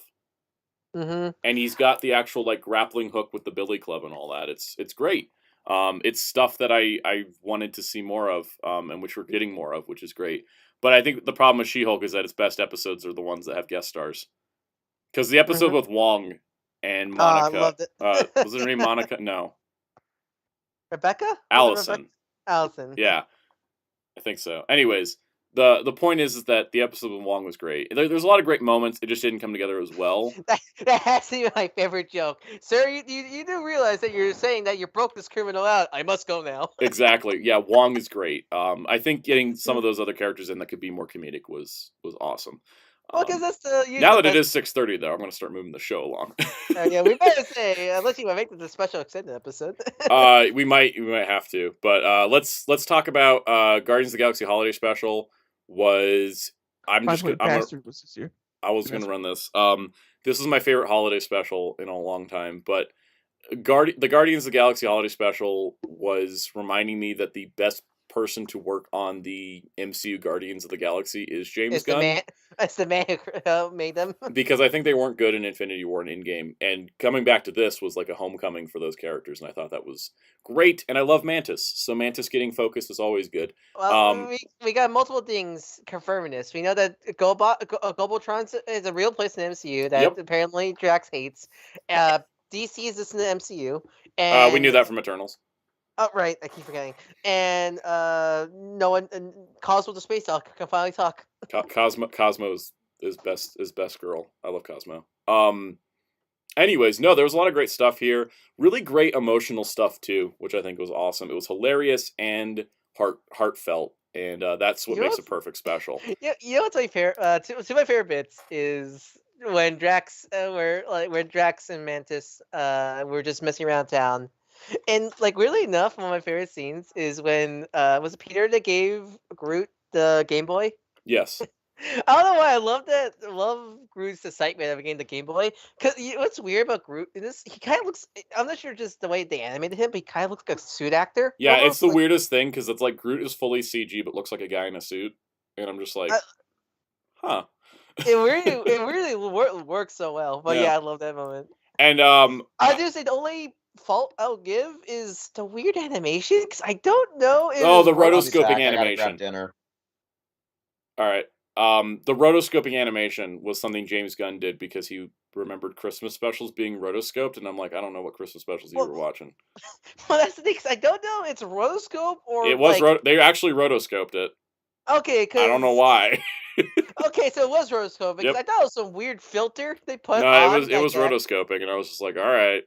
It just didn't look good, I'll say, because compared to such an the MCU has yet to provide good animation. Honestly, I just slammed What If. I'm sorry, I had to. Well, I mean, here's even What If. The best episodes, like the best episodes, is the best anime episode still the Doctor Strange episode. Yes, and the best stuff in What If is any episode that Flying Bark Productions work on is usually the best episodes. No duh. Anyways, I loved the Guardian special. Very, very happy with it. But my favorite thing of the... you know what? This is my favorite media of the year before we talk. We might move toys to next week at this point. I'm like, we got a half hour. I don't know if I can cram... My opinion could change once I get some of the stuff in the mail. So we could move... Chat, let me know if you guys would be cool with us moving toys to next week, because I think we can just have a whole toy discussion next week. And I'll just talk... I can work in Toku anime and stuff here. By the way, I quickly mumbled it, but I remembered that Bastard actually came out this year. We'll get to that in the anime section. Yeah, we'll talk about that. Okay. I think it's actually best for toys because we might get some things during the Christmas holidays that came out this year. I might have my secret Amazon Japan package I bought because I was buying myself a Christmas gift, even though I shouldn't have. So yeah, what's best to move the toys. They said Mizuki said poll. Poll. Yeah, duh. Let me do the poll. Let's see. Start a poll. Do best toys of 2022 next week. I can't spell week. Question mark. Okay. Poll's up. I'll just run that while we're running. Pretty much right. Werewolf by Night. I'm assuming it's next. Okay, so let me talk about my favorite piece of media of the whole freaking year, Werewolf by Night. This is not necessarily the greatest thing ever made, but it's the greatest thing ever made for me. I still get to see it, but I just saw the behind the scenes, and I can already tell it's a passion project because my favorite line from that behind the scenes video is the director's like, I don't care if this isn't continuity, I don't care, but I just want to make a horror special or something like that. Essentially, Michael Giacchino, who is known for being a composer, who is known for working a lot on Marvel stuff, has done a great thing, has always had a fun time making movies as a kid, and spent all his time studying filmmaking, even though he went into composing. And so he loves Universal Monsters, even though he normally works on superhero stuff with his music and Star Trek and such. So he was given the opportunity by Kevin Feige to direct a project, this being a Halloween special called Werewolf by Night. And so he went outside of what he normally works on to do something completely new and something completely different in a genre that he doesn't normally work in, and put all of his heart and soul into it because he loves old monster movies and the art of filmmaking. And he put out a special that didn't even chart in the top 20 on the Nielsen charts. It generated buzz online from people that saw it, but it didn't get seen by a ton of people, and it did get rave reviews, but it didn't do that well financially. And that's totally me with Month of Monsters, isn't it? I think Because I broke out of my comfort zone to do Month of Monsters, which was a lot of scripted gags and comedy shorts, and doing something completely out of my normal realms. I normally do like Tokusatsu, Power Rangers stuff, or like superhero stuff. And I'm like, let me just talk about monsters for a whole month.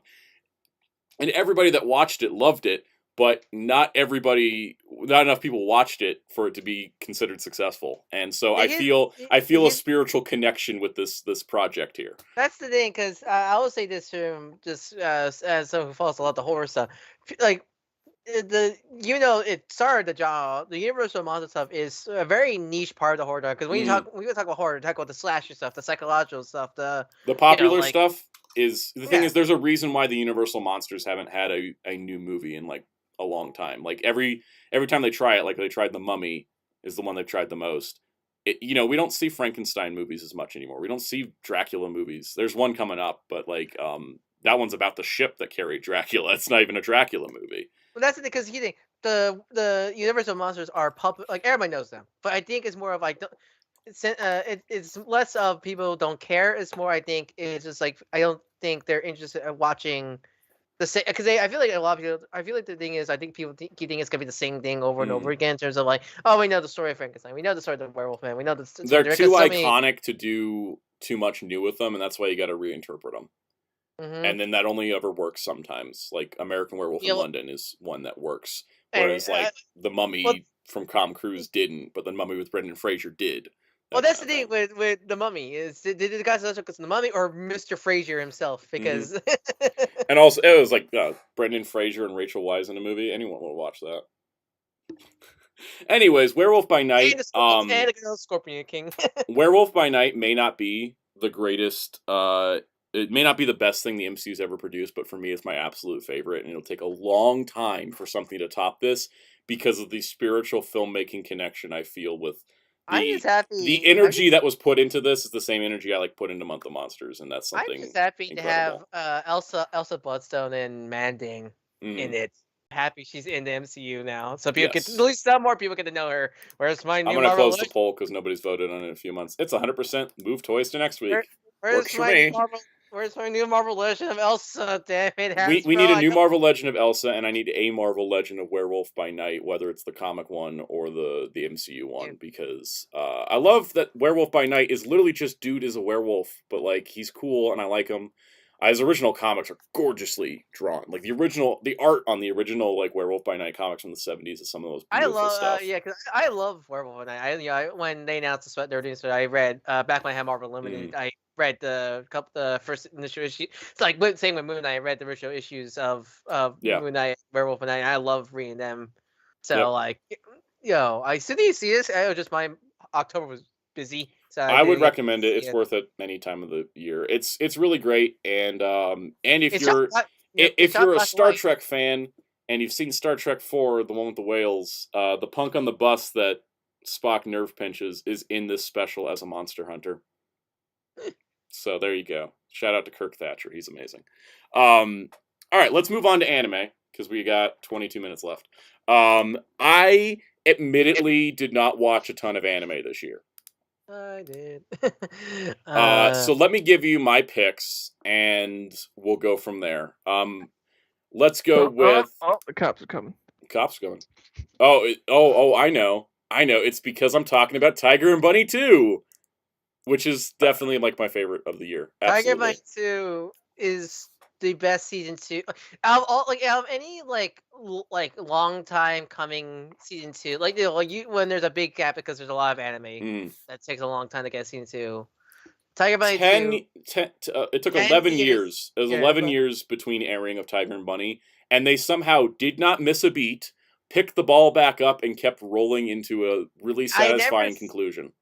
I never seen season 2 that took like quite a while to come back. Feel just like the same thing, but just continuing more. It's And shout out to the dub actors because they had a couple that were recast, but for the most part, the only ones I think is Laura Bailey and Travis Willingham. Yeah. I think that's it. they're the only two. Everybody else came back, He and brought back Dan Norris back, which this is his first time dubbing an anime in a long time. yeah, for him. Darren Norris is back. God, they got everybody back. They even got Kyle Hebert to show up for Mr. Legend stuff. Mhm. That's the amazing part, is that it's been so long since season 1, and yet they didn't miss a beat. They wrapped in all the continuity of both movies. They brought all the characters together and gave such a satisfying conclusion that I would want more Tiger and Bunny, but I don't need it. I feel completely satisfied with the ending. And that is something I can't say about another thing I'll talk about in a minute. The fact that they brought back Golden Ryan from Rising and gave him a full character arc, because Golden Ryan that was okay, and then the Rising, but this seems to make me really love the character, like, a lot. And also Josh Keaton's in this stuff, which is so weird, but it's actually really cool to hear him like in here. But yeah, no, the end, like the ending scene of Tiger Bay Season 2 is, if there's no other Tiger Bunny thing, it's such a perfect way to end the series. It's just that they weren't overconfident. They're like, it took us 10 years to make a season 2. Let's not pretend like we're gonna magically get a season 3. Thing with because the big thing of season 1 was Ouroboros, and that's the thing. You can't stop Ouroboros because it's such a inside government thing that there's no way to really actually defeat it. So the way how season 2 ends, I think it's just perfect way. And on top of that, if you've never seen Tiger and Bunny, it's 52 episodes and 2 movies. So it's not too long for an anime. So I recommend it. It's all on Netflix. Really great stuff for that. All right, let's move on to the one. I think I'm the only one in this call that's watched it. This is another favorite. This one emotionally broke me. I have official emotional damage from this show. It is Cyberpunk Edgerunners. I saw the first episode. I didn't mean to watch it more because first episode 1 I thought was show. Episode 1 I thought it was okay. I did have some problems with it, but I do want to go back and watch the rest of it eventually because I know it probably does get better after. This show is Studio Trigger doing the Studio Trigger thing. It is, as a fan of the game as well, it really clicks for me because they have the locations from Night City, the music game, and find the locations from the anime. No, which is amazing. It was kind of a funny thing how many people went and bought and played Cyberpunk after watching the anime. Yeah, it revived the game. And just going like, wait a minute, this is not like the game, the movie anime at all. They were going to cancel the expansion to the game until this anime came out and sold a bunch of copies of the game, and then I was like, wow, thanks, because I did want to see the expansion. Do you think they're gonna do some kind of tie-in thing in the game from the anime? They sort of did, because to promote the anime, they actually added main character David's jacket as an item, and you have to go find it, and when you find it, it plays a scene from the anime within the game. But in terms of other connections, because there's characters that from the game that show up in the anime, I wonder if the expansion is going to have somebody from the anime show up in the game. Just because of how that's worked out. Because does the story of Edgerunners take place during the game, or just like, it's just in the world? It's before. It's the same world. Edgerunners takes place in 2076. Game takes place in 2077. Obviously, based on the fact it's called Cyberpunk 2077. But in terms of like Sonic, I think was a really great adaptation. But I've never felt a video game adaptation feel so much like it actually did take place in the same world as the game as this one did. It's right there. It's all tied in so well. It's an interesting comparison because Edgerunner is not really a adaptation. It's just a series in the world of Cyberpunk. Which is also how the Cyberpunk like tie-in comics and novels work, is that they're in the same city, but they're just in different points. Here's a question I'd ask: do you think the story of Edgerunner is much better than the game story? The game stories, I usually don't have emotional reactions to video game stories, but the game story did move me because you're tied into it by playing, first person. I think that the story of Edgerunners is better because it's in a narrative format as opposed to a video game, and that's just how that goes. Because my friend Owen, who also played the game, said the problem of the game is there's no real like your main character, because it's one of the things where the main character is the main, right? But you can customize. Like, the character's named V, and you can customize their look. But the thing is that V is still a character. Like, you're not, even though you have dialogue choices, it's not like you're really doing the full RPG thing. You're more so just Like guiding I V just through the story. because Oh no, we're 'cause losing I'm just going frames. from secondhand, but Oh, there you go. Yeah. Oh boy. I'm just from secondhand, but like I heard like like compared to from what I hear of Edge Runner versus the game, it's like Edge Runner feels like it has a goal. Like there's like a goal set in Edge Runner versus the game where you kind of just Well, yeah, because Edge meander. Runners has one ending instead of like 3 to 7 endings. Oh, you definitely can create hideous abominations in Cyberpunk. Yes, you can. Not But as that bad is as Street but- Fighter 6, but X. also, yeah, Brian mentioned the Assassin's Creed movie. I forgot that one for a bit. That one's the same thing where it's like, oh, this is totally literally in the world of these games. Like it's not adapting. It's not an adaptation of it. It's like this is just another story in there that you didn't see in the game, kind of thing. I heard Edge Runner is better. In a respect, yeah, I think Edge Runners is better. Overall, like it's gorgeously animated. It's just, I don't know. It's really touching. The like I said, emotionally damaged me. As many in the Cyberpunk fandom know, there's one song that plays in pivotal moments of the show that, out of context, is the happiest, peppiest song you've ever heard. And in context, you hear it and you start crying and you don't know why. And it's to the point where I like playing the game. If the song came up on the radio, I crashed my car to turn the radio off instead of actually turning the radio off because I was like, nope, I can't do this right now, and I just literally steered the car into the ocean, so I would lose the radio signal. Did they confirm like Figmas or anything of the characters yet? Nendos. We're getting Nendos, but I won't be surprised if there's Figmas and such. For actual, if that's the case, will you pick those up? I would totally pick up Figmas. I have any figures of these characters that are like, in my normal style of like Figma or whatnot. Yeah, if they make a Figma of David and Lucy, I'm in. I would buy every character, but I don't think they're gonna make it every character. So. It'd be funny if they do include the Edge Runner characters in the game because the two is such different art styles. Yeah, they are. Unless they do the Fortnite thing. That'd be so weird.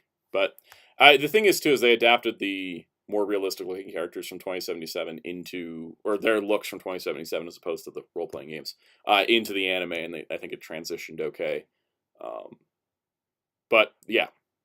Edge Runners I thought was great. It's almost like, oh, maybe I'll watch it. I will warn you, it is incredibly violent. No, it's boobs, blood, this horror, this graphic community. There is a lot of graphic stuff, so like be prepared. It is a hard MA rating, but it's really good. But it might emotionally devastate you if you get attached. I mean, does the game have a full like strip club you can just go into? Yeah, but okay, the strip clubs aren't that exciting in the game. There's a lot of those aspects that like the game lives like, look at all the, and it's like, nah, it wasn't really that intense. Like the farthest the game goes, you can hire prostitutes known as joy toys, but it's pre-rendered cutscenes. It's not that great. It's not worth doing. All I could think of is because I just rewatched Shazam a few days ago. I just think of the scene where they exit the strip club from running away from Cervantes. And Darla's and Mary's. Darla's like they had glitter. Glitter. What? They're just really nice people there. Mm. Wow, Lucy looks like the character from Soul Hackers too. Muteki C mentioned in the comment, V has a Figma. Yes, I reviewed V's Figma on my channel. So if you haven't seen Jerry, she does look like a lot like Ringo from Soul Hackers. Yeah, she does. Yep. Same multicolored hair and everything. Yeah. Oh, totally. Real. Yeah, so Alright, so next anime, no surprise, Gundam Witch from Mercury. You know what's funny about that one? Yes. I am so mad on it. I don't hate it. It's funny. I watch it and there's things I'm like, yeah, but I don't feel like continuing to watch it. I keep forgetting to watch it every week, and I end up watching it on like Wednesday or Thursday instead of like Sunday. It's not in me to like, yeah, man, I love Gundam, so I would watch this. I'm like, oh, that's cool, but also I'm like, I could binge it later. I kind of want to, I kind of felt like the same way. This doesn't have me hooked like Build Divers Re-Rise did, where I was like, oh my god, I need to see the next episode. Or Iron Blooded Orphans, where I was like, I need to see the next episode. This is definitely like, I want to just binge this because I love the atmosphere, but I want to spend more time with it than just 20 minutes a week. Meanwhile, I'm like, I like the first episode. I feel bad. I keep forgetting to watch it. Well, episode 11 aired, and next week I think is episode 12, and then it's on break for a few months, so Are they doing what Rewise did? Where practically Yeah. quote unquote season 1, Season 1, then season 2, basically. Also, fun fact: Mio Rine's voice actress can't be dated in Lost Judgment. I always have to put that in there somewhere. Yes, exactly. I love a lot of the mech designs from Ultra Mercury. Yeah, they're cool. Yeah, but they'll spend whole episodes where they don't do any like mech combat, so yeah, so it's like, kind of jarring. My favorite is like a yawn, a little bit, not bad, but just. My favorite part is from what I've seen is like Selena, is that your president base? Suletta. Suletta gets like accidentally gets a harem from what I hear Yes. in the series. she's clueless as to what she's doing. It's wonderful. She's just like a Tanuki according to the fan base. Also, shout out to Mr. Yellow in the chat. Just saw him pop up. Also, Philippe Serino saying my CSM reviews are incredibly helpful. I'm glad they are, because they are long. They are so long. They take a lot to produce, but I'm glad I do them, because I feel like a lot of people look at CSM reviews from the Japanese reviewers and then get like a sense of the sound effects, but not really how to activate them. And then they buy it and they're like, how do I actually use this? And that's kind of what I like to do. I would say apologies for not reading the comments, but since a lot of people, it's just a lot of discussing. Yeah, there's a lot of discussion. I'm just pointing out certain ones as it comes up. How do you see? How do you see the upgrade aerial and like the quote unquote mid-season? Yeah, the usual mid-season upgrade for Gundams. How do you see the blow it up and make a new one? Because I think the aerial is beautiful as is, and if they start trying to stick stuff on it, I'm gonna be mad. just make a different one. But yeah. So, Witcher Mercury, I need it really badly. All right, next up, we'll just touch briefly because we had to talk about this earlier in the stream. Digimon Ghost Game. It's going to be a favorite of mine because it's Digimon. Oh my god, episode 56 was so good.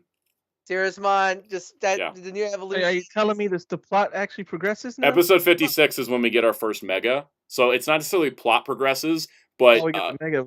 When I was watching the episode and I was like, oh, this is I knew this was going to be the episode.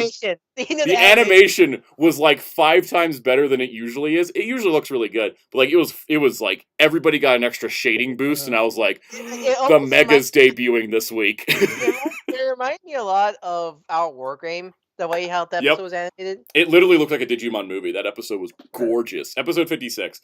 Like, it's not like to say I would say, oh, just start skipping episodes, but it's like if you're losing touch with Ghost Game, watch 56. Great.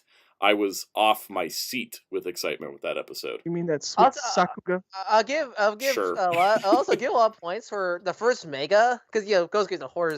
Main thing is horror, but like props for the first Mega being a Mega, technically not, but it's a main character Digimon. Oh yeah, Kuzuhamon, who's a Kuzuhamon, recolor of Sakuyamon, yeah. Sakuyamon, so props for that. I mean, but it also kind of leads back into the whole, because technically Kuzuyamon's the dark version of right, and they used Miko mode, which is supposed to be the priestess version. So, but that is technically still kind of a plot point, because it's kind of bring in the whole dark Digimon sort of thing they've been kind of building up. Yeah, it's plot relevant. It introduces a Mega.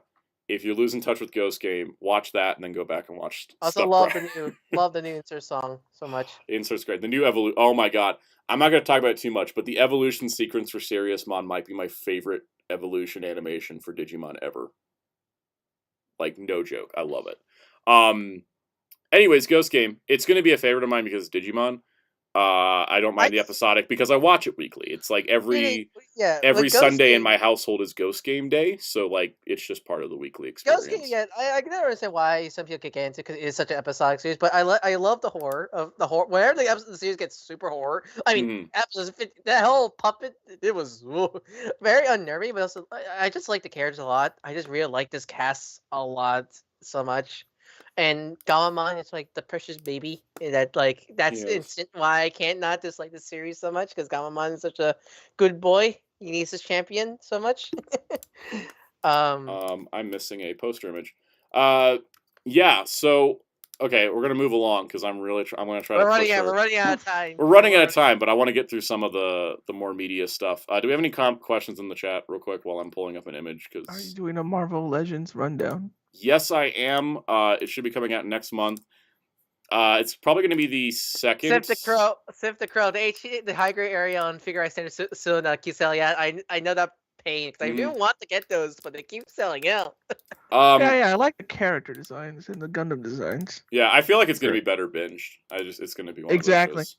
of those. In terms of the rundown, the Marvel Legends rundown likely will be the second week in January because I have all the figures I'm gonna get for it. G.I. Joe's first because it's less figures. Marvel would be second because I have all the figures. So that way I have a little bit more time to get Transformers together. But there's that. And to answer Brian's question, because I just saw it pop up as I'm switching things, I did watch the live action Bleach movie because of the Forza actors, and I liked it. But I haven't seen Bleach. Do you have any other anime on your list, Hannah, or do you want me and Jerry to talk about? I have one more anime, which isn't showing up for me, but Futo Pi was the other one I watched. There were some others I watched, like Saint Seiya, and I watched like Ultraman Season 2, but I don't really have much to say about them. Futo Pi was all right. I think it needed more episodes, clearly, but like, I'll just take Ghost Game off the image here. Futo Pi was good, but we honestly need Season 2. And that's the big thing, yeah. That's the Futo Pi. It's really good, but we need more of it to get even more of it, like even more. Yeah, because I feel like I didn't get a good feel about it. Do you even remember what happened last time? Yeah, they still need to put Kamen Rider in the title. That's the end of the subject. Someone talk about another anime. Go.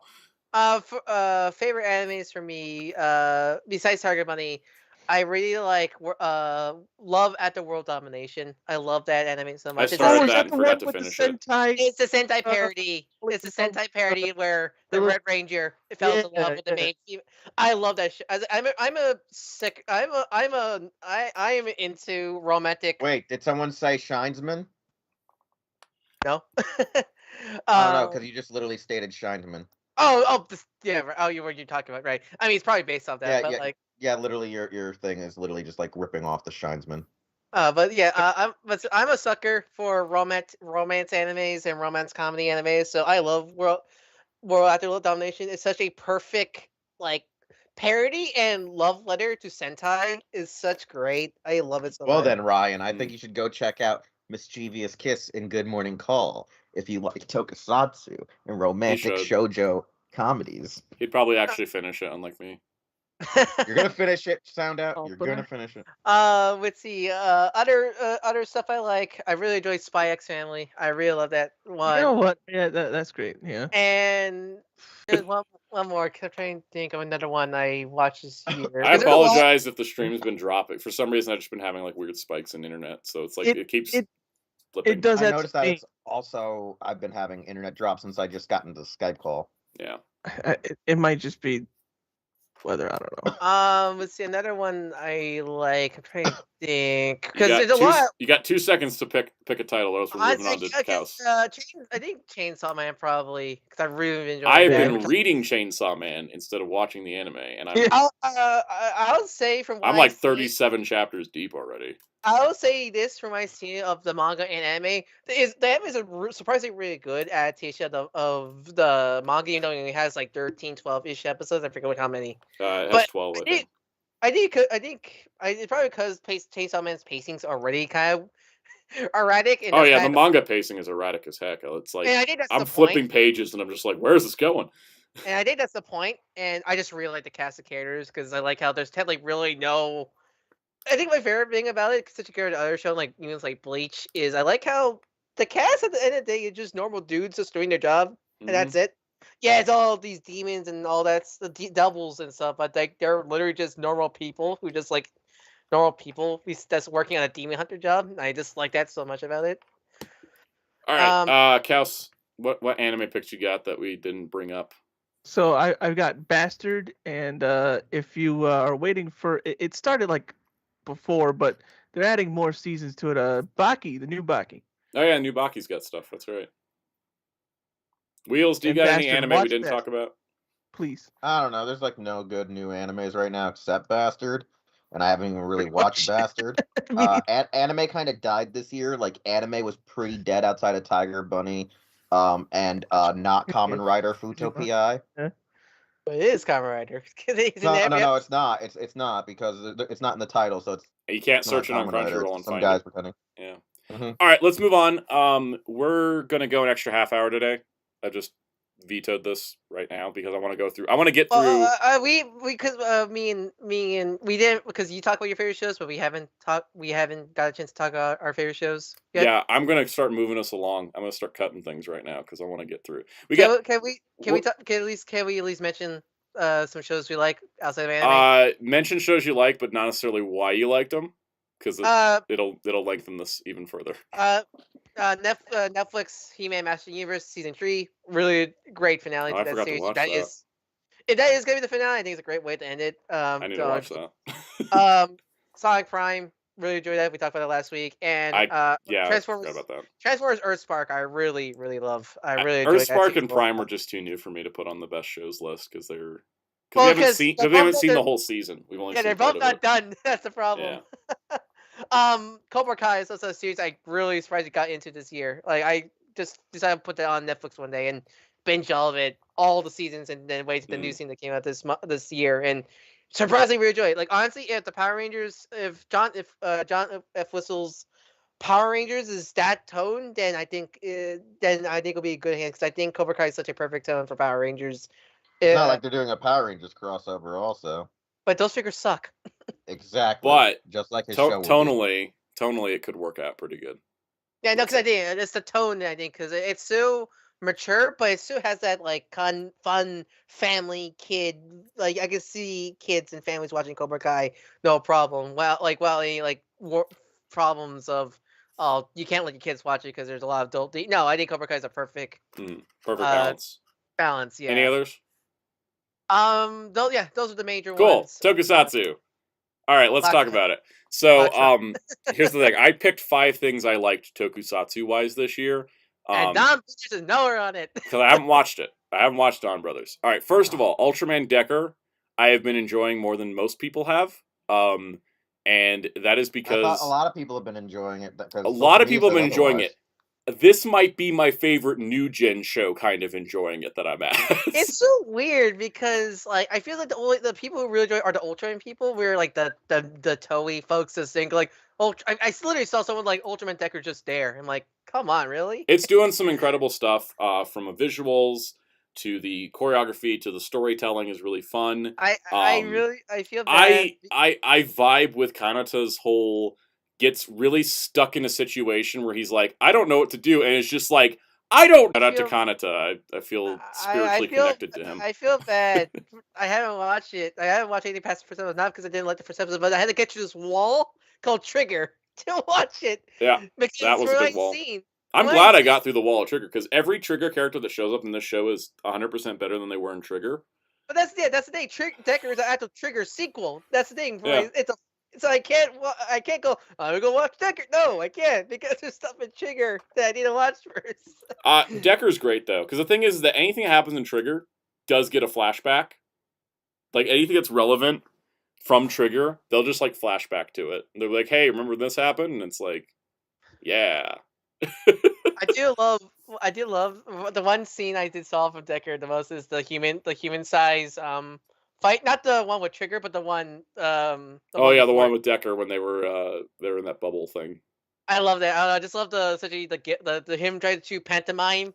Yes. Talking to the other cast members. There was a lot of great stuff like that. They had a fight with Terra Phaser the episode before the previous one.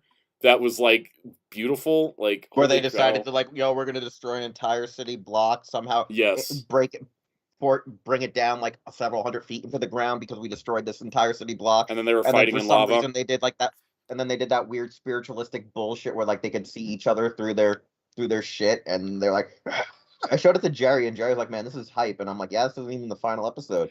The last week's episode, the final shot of that was incredible. Oh, dude! When they went anime and freaking Mother Sphere was out, and if Tokusatsu is to survive in a world where anime continues to get more visually impressive, Decker is how you do it.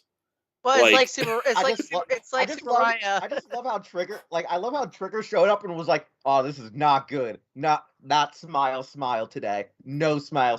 Just violence." It's like Super Right actually lets the team have time to make their stuff really good. Did everybody start coming through quieter? Or was that just me? I think it's you. Oh, I bumped my headphones. Sorry. Anyways. But so right, actually, Lester team actually like had time to think of these cool action scenes. They finished filming the show when episode 4 was on air. That's how far in advance they filmed, and that helps the show so much. Because also found out they're using the volume technology that the Mandalorian uses.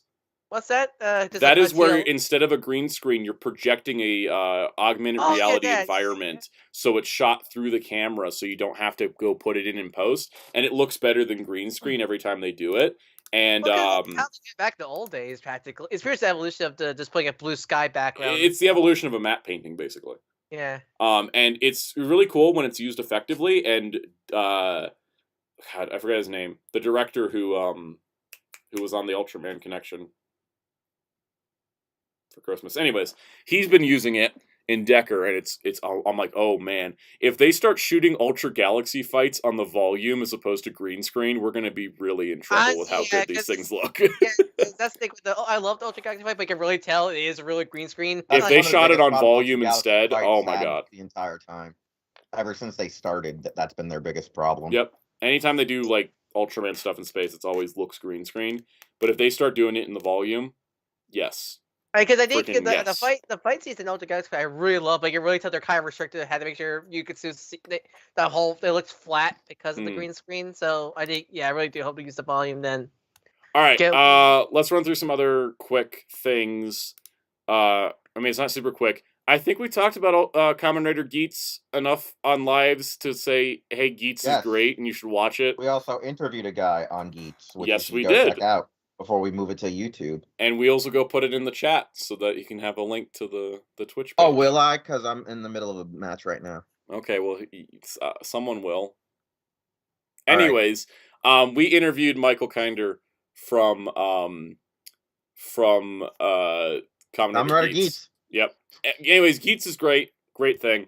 The rest of my Toku picks are just other specials that I really liked. First of all, Girls Remix, they covered me. Let me poke around. All right, so Kamen Rider Girls Remix was like the best writer special that they've done in so long. It was like, what if we bring together all these strong women from all these different Kamen Rider shows and do a big crossover? And I loved it. And it's a Revice special. I don't even care about Revice as a show, but its two best characters were Jean and Aguilera. And this special brought that together. That just tied this whole thing together in a way that I really enjoyed. Is Taco in it? That's a spoiler if I tell you. I love the image you got. It has like Lovekov ominously just floating in the back. Floating Lovekov. So anyways, Girls Remix, I thought it was going to be, I thought it could have turned out bad, or like it would have been really uncomfortable, like horny director syndrome, but it actually was really, really nice, cute, wholesome, and fun, as well as giving more character to Aguilera that she didn't have before. And it's a shame that two of the actresses in this can't act anymore because Japan's agencies suck. You gotta love it, right?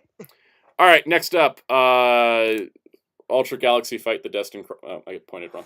Ultra Galaxy Fight, the Destined Crossroad. Wait, so technically they came out last year, or like last... was it NL last year? No, the prologue short came out last year, but the full thing was this year.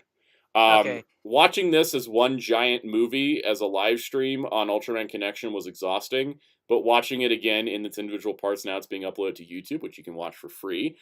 It's great. There's a lot of cool stuff going on here. It did, of course, win me over by having Ultraman USA crossover with Nexus. It's legit, like this Dusty Crossroads, even like, it does definitely get draining if you watch the movie. It was so fucking really hype. Oh yeah, no, I loved it. I'm processing it now that now I'm watching like episode by episode as they upload it. They've done 6 of the 10 episodes. But if you haven't seen it and you know Ultraman stuff, check it out. The Ultra Galaxy fights are fun. They're like the big Avengers crossover movies of Ultraman. I wouldn't take them over a main Ultraman show that focuses on its characters, but I really like them. Well, I mean, that's why I like to make them like, web series bonus, like they're bonus content. They're bonus stuff. And I love the way that they bring in characters. Like, it's cool because it's like you have like a main series Ultraman like Nexus showing up in the same episode as like a character from a Malaysian cartoon like Reboot, along with 3 characters from a failed pilot of an American animated series, Ultraman, with Chuck Scott and Beth, and they're all in the same scene together, and that's kind of just like really freaking awesome. I like it. I like the Ultra Galaxy fights. And then lastly, here's a weird one for me. I didn't like Kamen Rider Saber as a whole project, but Kamen Rider Saber Trio of Deep Sin was shot like a J-drama and actually was really interesting to watch. And that's all I got. I've already been the next one, right? Yeah, I don't know what else on that. That's just what I got in terms of Tokusatsu. Is there any Tokusatsu I didn't mention that anybody else watched? That Black Sun didn't make it, really. Black Sun didn't make it, and I'll tell you why. Because Trio of Deep Sin is just as depressing as Black Sun, but I don't care about those characters. Wait. Trio of Deep Sin, the Saber movie, is just as well made as Black Sun, except I don't care about the characters, so it's not as depressing. Oh, okay. I got confused because I thought you liked Black Sun. Oh, I liked Black Sun. It's depressing. It's really well made, but it's kind of like overtly depressing to watch. Whereas Trio of Deep Sin is fun. I think, in a way, Trio of Deep Sin is like if you took the same kind of idea that was put into the cinematography of Black Sun, but applied it to normal Toei stuff. That's what you get with Trio of Deep Sin. Because Black Sun, I think for me, why it stuck to me is just the story and messaging, the message, and just why I like Black Sun. Mm-hmm. Oh, because I like. Yeah, definitely Black Sun's depressing, but like Black Sun's just Hero Club in 35 years from now. Oh yeah, we already know you're at Gyokotaro already.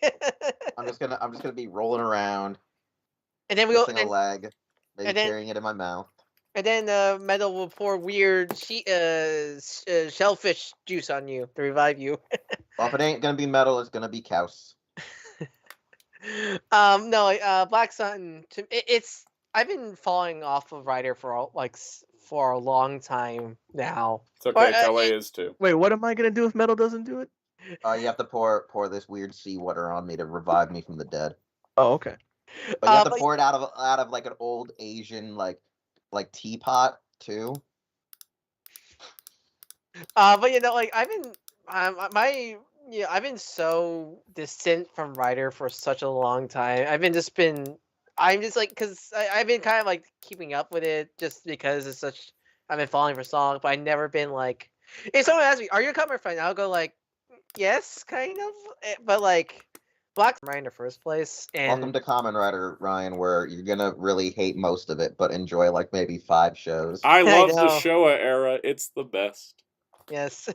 It just like because it just brought back why I really enjoy, because of course I really like the double era, that kind of fun high energy toyetic era, but like it just my favorite series is like Kuga and such like that, and so bringing back the horror, the sadness, the kind of hopeful energy, but also kind of the tragedy of it.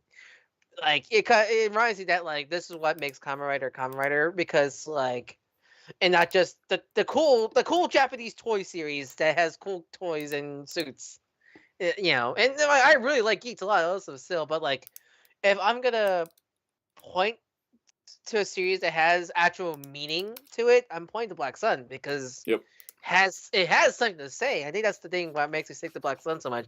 It has something to say about the world and such. Like it kind of and like I know that's not everyone's thing, but like if you take the time and listen to what they had to say, I think you will get something out of it, and that makes you why I love Black Sun so much. Anybody want to throw in Don Brothers? I know somebody's watched Don Brothers in this chat. In this call. Me and Jerry like Don Brothers. I really like Don Brothers. I really do. I watched 5 episodes, and I will watch it when it's finished. I will watch it all the way through. Okay. Production value, okay, I get it.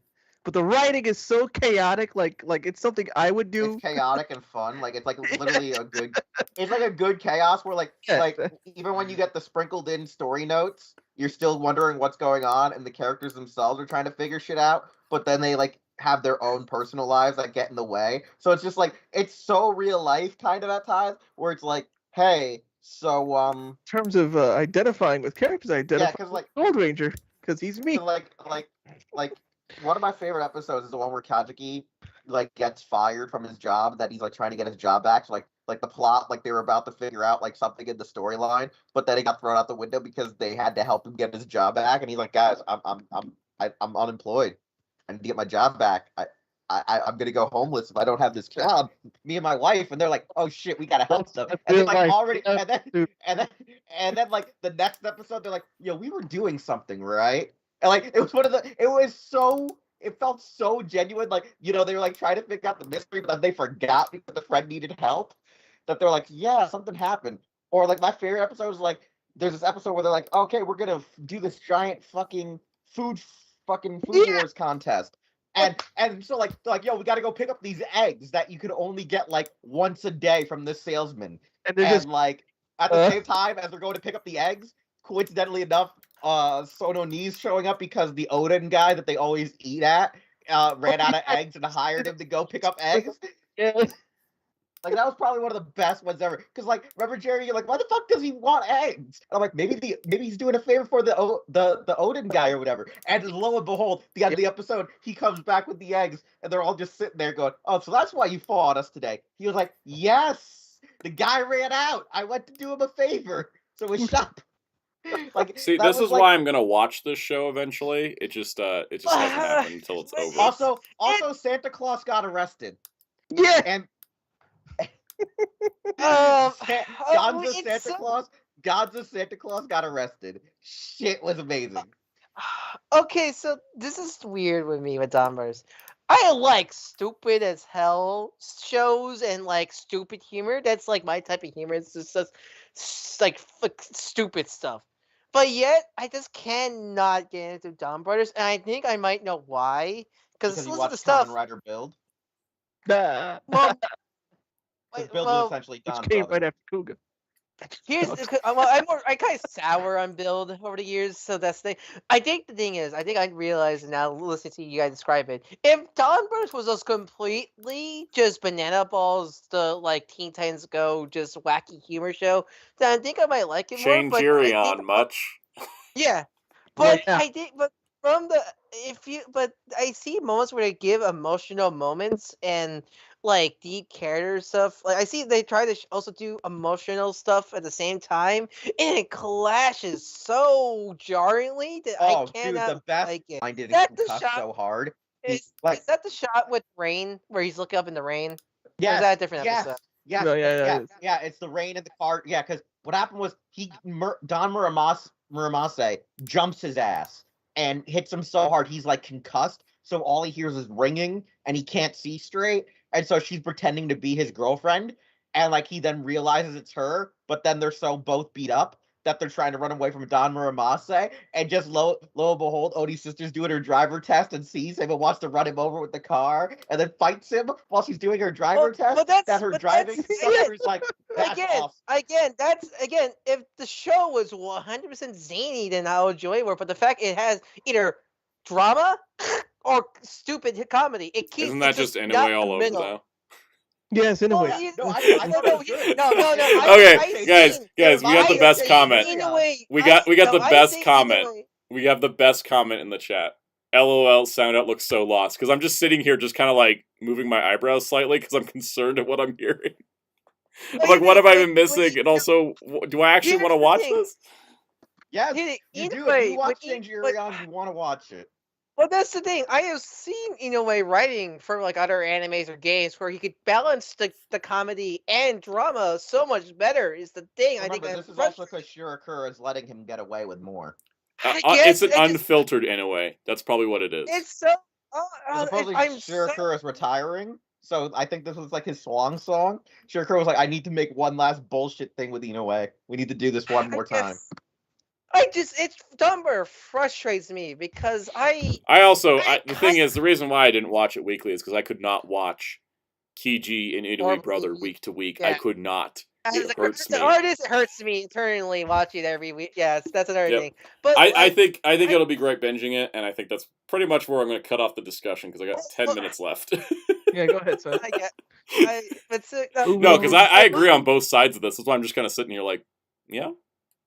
You also I get like I Like- don't want to call Donbers a bad show. I just can't get into it. So I'm gonna call it. well, that's me. I With will Witcher call Mercury, it. so I will mean, say this. I will call it the worst Sentai show ever made because it should not be a Sentai. Like it Yeah. is so. I mean, It is if so you off wanna brand go for with- Sentai. you know. If you still want to go with If one of it the worst Sentais ever made, I mean, it's still Ninja. Ninja feels like a Sentai though. Oh no, it Well, does, but it's still one of the worst Sentais ever. It's made. one of the That's worst. five Ninja man. is one of the worst shows in the Sentai series, but it's still Yeah, a it's Sentai. it's like out of Sentais that are Sentais, the worst are 5-man and Ninja. No, Yeah, G Ranger and that's O funny. Ranger exist. How can you say that? Well, Ranger is the literally thing- boring. Ranger, at least they're still better. G Ranger is World- boring. Love about the World Domination is the best Sentai this year for me. Yeah, see, that's the thing is that Toei was like, "Oh, Love After World Domination's doing Sentai. We don't have to do Sentai this year." Maybe. Or they're like, honestly, that one- uh, that- What is it? Giga Tokusatsu's doing another Sentai that's like more Sentai-like, and I'm like, why are Yeah, your don't shows forget good? they did just make Saber 2 recently, so they were like they Yeah. over Sentai that year. Yeah, they did. Which They by did. the way- They- yeah, Saber and Zenkaiger are both Sentai shows. So, and now with King Oger, we're doing two Kamen Rider shows. yeah, because I really love Zenkaiger and I like the wackiness there, and like it just I feel like Zenkaiger. I think Zenkaiger balances never the finished wacky super Zenkaiger. stuff. But It's weird. But Zenkaiger, I haven't gone back and finished the show. Something with Zenkaiger made me bored, but Dawn Brothers hasn't made me bored. it's so weird when you say, I'm for me I'm hoping King I know some people don't want it, but I kind of hope King Oda kind of goes back to a normals because they keep doing the same not. wacky. The fight, I the really plot hope. for King Oger is that it's 5 different kingdoms who are warring with each other, and they're all fighting Earth. Yeah, Earth are I'm the bad really guys. hoping- It's just So gonna get I'm hoping weird. King Oda- I'm hoping King Oda goes back to a kind of normal Sentai because if they keep doing this kind of goofy zany stuff every year, it's gonna get tiring. It's gonna. I know think people that's are really the problem Toei's run into, is that how do you distinguish two shows that have become essentially the same thing? Writer serious Sentai comedy. That's what I think they've Oh, yeah, done. did I bring that up before? I always. Yeah. It's weird because I always view Sentai. I don't really view Sentai as I view Sentai as like wholesome, like friendship, Like teamwork. Sentai show. is lighter and it's about teamwork, and Writer is more serious because it's about personal conflict. But the Don brothers aren't a team. From everything I've seen, they only work together out of convenience. Yeah, but so like I want it's a writer. Major was going to be the end of Super Sentai as we knew it. I it think was too because good. I guess for me, as someone who who can't get into the show, and having so much of my timeline have people like talk about how much they love the show to death, it kind of makes me feel so weird because like, am I the lived through weird Ryu one? Soldier. I can comment that I think Ryu Soldier I watched Soldier and completely forgot, and yet people were hyping it up like it was the greatest Sentai of all time, and I'm just like, I don't get it. That's why I'm kind of glad I'm not Yeah, watching Dawn Brothers. I don't have that disconnect. I'm like, let me just wait till it's done and then I'll watch it. Yeah, but I saw 5 episodes. I gave it 5 episodes. Did not enjoy watching. See, the I 5 didn't even give episodes, the so show a chance. I think that was a good move on my part.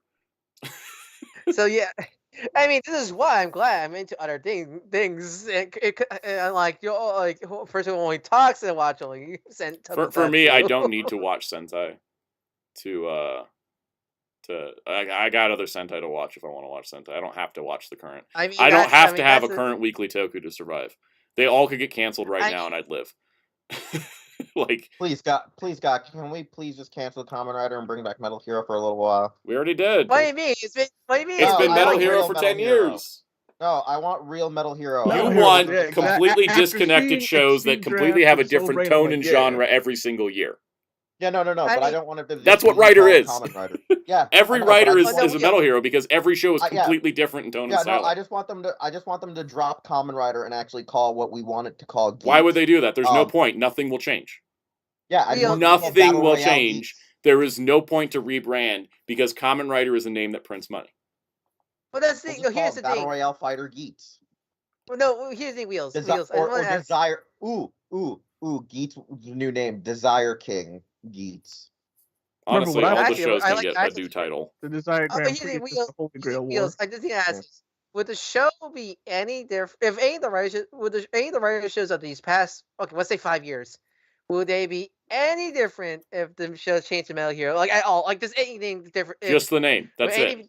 Because Well, they're I think would anything change? I mean, would anything change? They are Because already- Then you could have. they're already I doing think- the Metal Hero thing of distinctively different shows in tone and style every single year. yeah, no, that's which is what I'm what saying. Metal I Hero think is. this is why I think they should drop the Kamen Rider title because it's not Kamen Rider anymore. There's no point to drop the Kamen Rider title. The Kamen Rider Well- title prints money, which is why it's dumb they didn't put it on Futo PI. So here's the thing I want to say, Wheels, because here's the thing. If that's the thing. You say it's not Kamen Rider, which it is, but that's the thing is since Kamen Rider's been like this for so much longer, can we even say that anymore? That's the thing. It's been like the Kamen Rider's been like this for so long that we can't even say that anymore. Well, we can still say it, but it can't really be justified. There are anymore more 'cause- Kamen Rider shows that have strayed from the original idea of Kamen Rider than there are ones that stuck to it. So Kamen Rider is, like Metal Hero, and a concept, but not really a theme. Yeah, no, that's Sentai is a about theme, Kamen which is Rider. why when they go off the rails, like with Dawn Brothers, it feels weird. That's why for me, That's- like I wish the Kamen Rider title was just not really there. It doesn't have to be. You don't have to worry about it. You can just ignore it. Well- I think Gaim did it the best because they never said Kamen Rider in the show like at all. They just kept Only in the saying crossover Arm Rider. movies. Yeah, like I I mean- think But the At least thing come up is with a that new title. even regardless, like they don't say Kamen Rider that often in Geats either. yeah, no, Well, I think They here's- didn't like, say it a lot in just Revice. either just keep Muteki that T shit keeps out, bringing like- up Hibiki, yeah, because Hibiki wasn't a Kamen Rider, Yeah. but it just became one. Ever since Hibiki, we've been in this thing of there is no clear Uh-huh. definition of what a Kamen Rider is. Yeah, no, that's what I mean, sucks. I mean, I don't have a Geats problem with it used- because it's been going on for over 17 years. So yeah. complaining about it it's now less- isn't it's- helping. I mean, here's the thing: it's less. If you look at Geats, it's less. It's less problematic because we have Black Sun. If we have Black Sun, which is more of a classic writer than we had classic writer, so I don't feel that problem with Geats because we had a kind of classic show writer with Black Sun. Mm.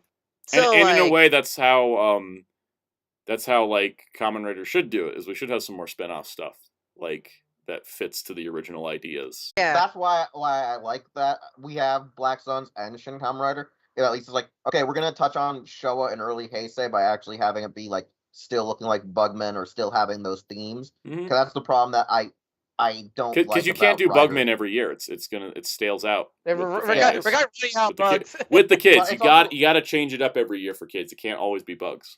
It's also like just the theme, just because like all the shows have so many different themes. They Just don't like hit Metal like some Hero. of the cores. It's because They Metal don't hit Hero. like the core. There is no core central theme of Kamen Rider because outside of the original show era, there never was one.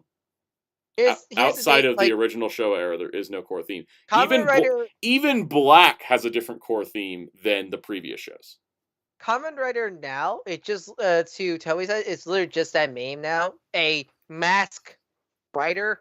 Yep. Now The name is there because it sells. If Because- Kamen Rider starts losing money, they'll just start making shows without the Kamen Rider name. But that requires them to be losing money instead of gaining money every year like they have. Here's the thing: if Kamen Rider, that's the here's what I meant. If Kamen Rider does eventually go, they would just remove the title but keep just the aesthetics of Because that's what they were going to do with Hibiki. But But then was it Blade suddenly started doing well in its second half, so they changed their plans. That's it. If Kamen Rider ends now, if Kamen Rider ends, they will just do a new Tokusatsu show with the same formula. We got gimmick toy, you got the main toy, what you could put gimmicks on. They have some kind of vehicle. There's multiple of them. They're armored. There's literally it will just be Kamen Rider without the name. I feel like moving on Yeah. if they go forward. I mean that it literally just because since they don't, that's what it is gonna be now. If they That's what it's take out. been. The thing is like there was that consistent theme before of using the same powers as the villains against the villains, but that's something that Sentai's even been doing. It's not unique to Kamen Rider anymore. It hasn't been for a while.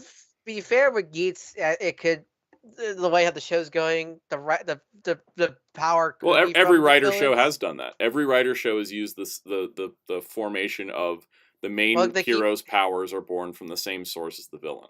They've done that Well, with every show. because they keep making the villains Kamen Riders. Yeah, and that's That's just also the another issue. that's too. There's that's too the many thing. writers The or villains being saturated Kamen with- Riders are just an extension of that idea. You know, it's same thing as like how Shadow Moon was. But you know, the thing is like Kamen Riders stories of humanity. Sentai is the stories of like heroes fighting Teamwork. an external Teamwork. force, like Mhm. you know, usually external, sometimes built within humanity. Sentai has done the whole gambit. Like they've had things of like, you know, Live Man. The villains worked with the heroes to make the powers before they went off and became villains. So you know, it's like the inverse of it. You know, that's just kind of how the shows work.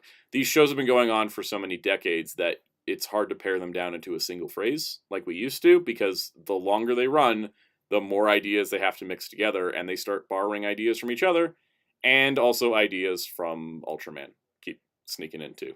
Well, and that's why I always say Garo and Ultraman are the best, where they still can maintain their core values with Sumic doing different things. Less is at stake with both of them, and that's the thing is that because Rider and Sentai have to do better each year, or else you know there's so many parties involved that like they have to continue to make money, and they have to keep aiming to be more popular, and they have this consistent churn out because they have all these contracts to go through.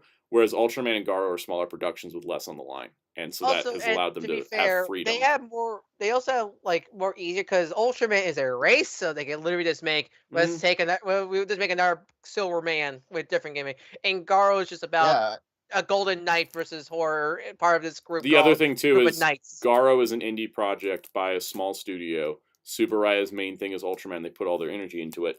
Rider and Sentai are just two components of the giant Toei corporate machine. So there's if Toei's like, oh, Sentai, you're not doing anything interesting and kids don't like you anymore, they'll cut it because they have other things they can replace it with. Whereas with Ultraman, if Tsuburaya let Ultraman, if Tsuburaya changed Ultraman too much and they lose their audience, their company's toast. Mm-hmm. So it's a whole different mindset.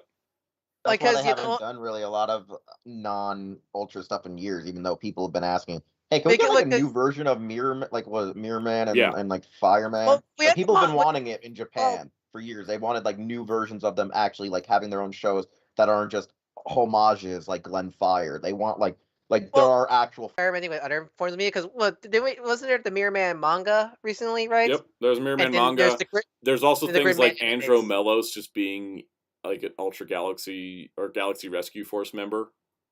And then there's the Gridman animes. So like with Tsuburaya, they don't want to risk making another live-in show with those IPs, but they'll take a risk of making them into mangas, animes. And I think that might be like with Gridman. Gridman getting the animes for sure is a big expansion. That's a smart move, honestly, because they don't have to worry about resources and money to make another live-action show of those characters, but they still want to do stuff with those characters, so they do make a manga or comic or anime with those characters. I just thought of something. Certain years, instead of doing the Chronicles, not like I'm saying not that they should do it every year, but saying like when Mirror Man's next anniversary comes up, instead of doing a Chronicle, do a full new like Mirror Man short 25 episode series when you do. Like, or more specifically, Ultras. When the Mirror Man anniversary comes up, instead of doing a Galaxy fight, 7:30. Yes, I think Galaxy fight. I think Galaxy instead of a Galaxy fight, do a Mirror Man. I think a Galaxy fight is probably a safer thing. Or more likely, when they finish the Absolutian arc of the Galaxy fights, maybe they'll do something different. Because isn't that Ultraman? They're kind of testing what Ultraman Regulars, because I feel like Ultraman Regulars got to be this year's Ultra Galaxy fight thing. Basically, so they're experimenting with let's have a Ultra Galaxy fight where it focuses on a singular character instead of multiple characters, and see how that do. And if there's Regulars as well, they could experiment on making let's do a new Mirror Man, Fireman, all that stuff. If that does well, because I forgot to end the poll. I mean, so I think the answer is we're doing toys next week. So I'm gonna cut us off because I want to do the comic books one because we keep going. We'll keep going on. We will keep going. I think this is a great discussion. That's why I let it go. We are 34 minutes over time. I'm going to spend the next 6 minutes doing comics and plugs. So here we go. Props to the chat for keep going in the conversation. I appreciate. That's a good point.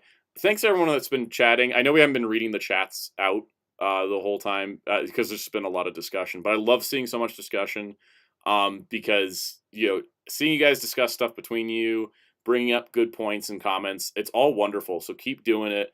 I love seeing an active chat. It makes this whole live stream thing worth it. So thank you everyone for engaging. I mean, is that also good? Isn't that good for the algorithm? It also helps the algorithm because I really do. That's part of the reason why I want to do the live streams is that it's kind of if there's a bit more of a connection because we're doing this live discussion than just me posting a video and then me replying to all the comments later. So that's why I like to do stuff like this. But on that note, as my computer just switched to dark mode, I'm going to run over in the next 5 minutes. We're going to do my comic books of the year, and we'll say video games and toys and Blu-rays. We'll talk about Blu-rays next week. That'll be next live stream. So we will do that next week, and if there's any major news, we'll do that as well. But here are my comic book recommendations for 2022, because I didn't get to do this last year because my best of the year video ran too long. So we're going to do it this year. First of all, Boom Studios, Mighty Morphin Power Rangers comic. It's back on track, I feel, after the Eltarian War. We got some really good arcs in Mighty Morphin and Power Rangers now that the books have merged together. Did the new writer came in? Yeah. Who's the new writer again? New writer, Melissa Flores, who used to work on the Power Rangers brand. She's a comic book writer now. She is doing the comic from issue 100 onward. It's great so far. I think we're got some really cool, interesting storylines going on, which is great. How's the writing? Is it similar to, say, Go-Go? Because that's is it it's a different style. Writing? It's a different style than what we've had before, but in a very positive way because it keeps a good, fun, upbeat tone. But the way they're the way they're doing character stuff with some of the characters we're familiar with, but they're doing interesting things with them. And it's more so they're doing interesting things with the villains as opposed to twisting characters like Zordon. So all right, good. Because that was my problem with when Ryan took over Ryan Patriot took over the main book. Is it felt like a melodrama? I was reading a melodrama instead of Power Rangers. Yeah, this one's got still got some drama. Like here's a page of Aisha crying because bad things have happened and she feels bad and guilty about it. But they're doing some interesting stuff with like Rita and Zed and some of the villains. It's more of a villain. Is comics in the season 2 area, or they're moving to season 3 now? They're still doing Thunder Megazord stuff, and I thought they were going to go into season 3, but they've just gone in a different direction at this point. Yeah. They pulled a twist. They pulled a twist with Zed that I was like, thank you. This is going to make this so much more interesting. Yeah, because it's no longer really adapting the story. It's just going your own thing. Yep. I got 2 minutes left to do my rest, so I'm gonna just roll through these. We're gonna do this as quick as I can. But next up, Image Comics Rogue Sun. Speaking of Ryan Parrott, Ryan Parrott's in his element with his own creator-owned book. Rogue Sun is the story of a teenager who gets powers from his dad and is a total jerk. And he has to learn to not be a jerk while also learning how to use the powers and dealing with the legacy that his father left behind. It's interesting, and I really do like reading it. Sounds familiar. It sounds like Invincible. It's like Invincible if the main character wasn't a wholesome, nice guy who you'd want to see succeed. Okay. Like Dylan in Rogue Sun, I actually kind of want to see him fail because of how much of a jerk he is at times. But at the same time, I can't stop reading it. It's like kind of like sort of addictive that he's like kind of a jerk, but like you kind of want to see what he does next. And it's kind of like doing this whole family legacy sort of thing. But he doesn't have his father around to train him or anything. And his father was a superhero, but he led some interesting lives. Like nothing's perfect. It's not a perfect world thing. So anyways, Rogue Sun, it's 9 issues deep currently. Issue 7 was a choose your own adventure issue, which was really, really, really fun. So that's the comics there. From IDW, G.I. Joe ended its 300 issue run by Larry Hama, who started it all the way back in the Marvel Comics days. He ran 155 issues, the original G.I. Joe comic, ended it on this very poignant, lovely issue where Snake Eyes writes a letter to a boy who wants to join the military, talking about the bad and the good of joining the military and giving him kind of the idea of what a full experience was. And it was really touching. And there was like 20 open plot threads because ever since day one, Larry Hama has been writing one issue at a time. He looks back at what he's done, so he makes sure not to repeat anything he's done before. But he doesn't plan anything on more beyond just the next issue kind of thing. So it's kind of like Toriyama if Toriyama was willing to look back at his previous work. So Larry Hama's always written G.I. Joe one issue at a time. He doesn't know really how to end it. And issue 300 of G.I. Joe ended on a cliffhanger. The license is going to somebody else. We don't know if there will be a 301, but issue 300 ended on a massive cliffhanger, and I couldn't be happier with how this run ended. Remember, is it Skybound's rumor is going to be the rumor? But we've heard zero. We've not even heard a new rumor. Skybound shot down the rumor, but we've heard nothing. There is no rumor. There is no leak. There is nothing to tell us who is getting the Transformers and G.I. Joe comic book rights. And currently, we're not going to have anything till April at the earliest now. So, but I love that 300 issues and it ends on a cliffhanger. This is why Larry Hama is a master storyteller. It's if I find they call the Blur and Tarn and Legacy just generic comic universe. Yeah. All right. Next up, my DC pick is Milestone Returns, Icon and Rocket Season 1. Reimagining Icon and Rocket from the Milestone universe into a modern day. And honestly, the way they've modernized Rocket especially has brought these two characters that I already liked from their original 90s incarnations into some just beautiful storytelling about the dichotomy of people in different financial situations and having two people, one that comes from the streets and one that comes from being rich due to circumstances, and how that changes you over time and how everything just connects together. Also, Static shows up because it is the Milestone universe, so he's in this too. But the way the stories progressed was really fantastic, honestly. But how they're handling the Milestone universe? Is it just part of the DC universe, or is it their own universe? It's their own universe. So the new Milestone stuff is on Earth M, so it's a separate universe. But all the Milestone stuff is interconnected. So Icon and Rocket are in the same world as Hardware, Static, Blood Syndicate, and Duo, who's a new character they made. It's honestly, it's really nice they're finally doing other stuff, the Milestone stuff outside Static. Because and the other great part is that they're giving each consistent storylines, which also means when you get to volume collections like these nice hardcovers they put out, it's really easy to pick it up, and they include all the correlating issues. And so they did a round that was Icon Rocket as one book, Static, Hardware, Blood Syndicate, and Duo. And the second round is picking things up. So like Static has a second miniseries where he's fighting Ebon, who's from the animated series they brought into the comic universe now. As well as the other animated exclusive villains from Static Shock are coming into the Static comic. And then the next miniseries for Icon and Hardware is Icon versus Hardware. So they're tying it together. I didn't know Ebon was made for the animated series. Most of the villains from the Static Shock animated series are original to the cartoon, because a lot of the villains that Static ran up against in the original Milestone books were Blood Syndicate, and those guys would be really hard to adapt because of the nature of were literal gang members. For a YTV, you're for a YTV. For a YTV show, yeah. So characters like Shiv, for the Bird Girl, Talon, some of them came from the comics like Puff and Aquamaria, but Ebon was new. Hot Streak was based on a character from the original comic. Question: Did they fully adapt Richie? Because I know Richie was much different in the comic versus. Richie was much different in the comic than in the show. Like he never became a superhero in the original comics. How did they adapt Richie in the newer Static books? He's one of Static's closest friends, along with. Did he more based off his animated series version than his original comic version? What's cool is that the writer and artist on the Static comic is he was the artist in the first miniseries. He's the writer and the artist for the second.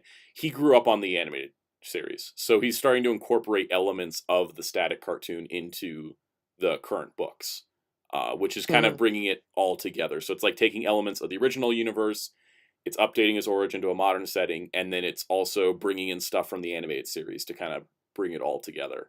Honestly, it's really nice to do, because I've been having issue trying to pick out DC book, because I was at Barnes & Noble today. I was having a hard time trying to figure out what DC books to get. So honestly, I might next time I go to the comic shop or Barnes & Noble, I'm definitely picking up like one of the milestone books. Then Yeah, look for milestone stuff because I was like, man, I couldn't even think of any DC books to like put on my best of the year, and it was hard to pick between the three. But Icon and Rocket was the pick because issue 3's cover is wanted for completely effing up the global economy. Icon and Rocket, and if that isn't a pitch to sell you on this comic, 'cause that's an actual event that happens in the book, then I don't know what else to tell you at that point.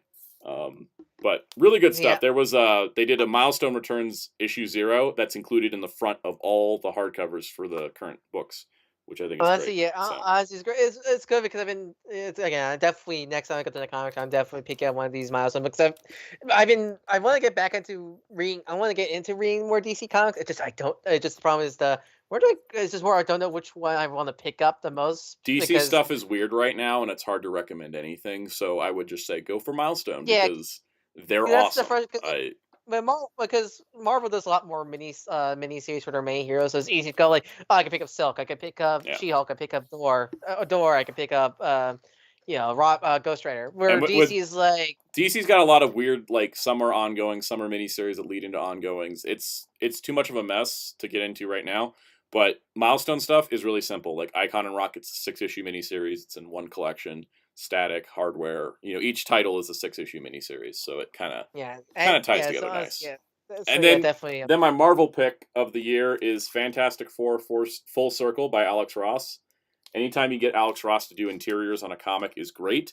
It's especially great when you get pop art 60s colors as a comic book.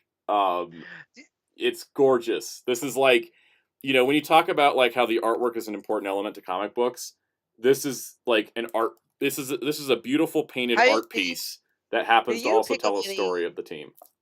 Did you pick up any of Alex Ross's art books? Because I know one of my friends got some of his art books for Christmas this year. I have the DC one, and I have that's the ones he got. That's the ones he got. I don't have the Marvel one, but I have the DC one. So yeah. So anyways, that's my last pick of the year because I just wanted to pick one from each publisher.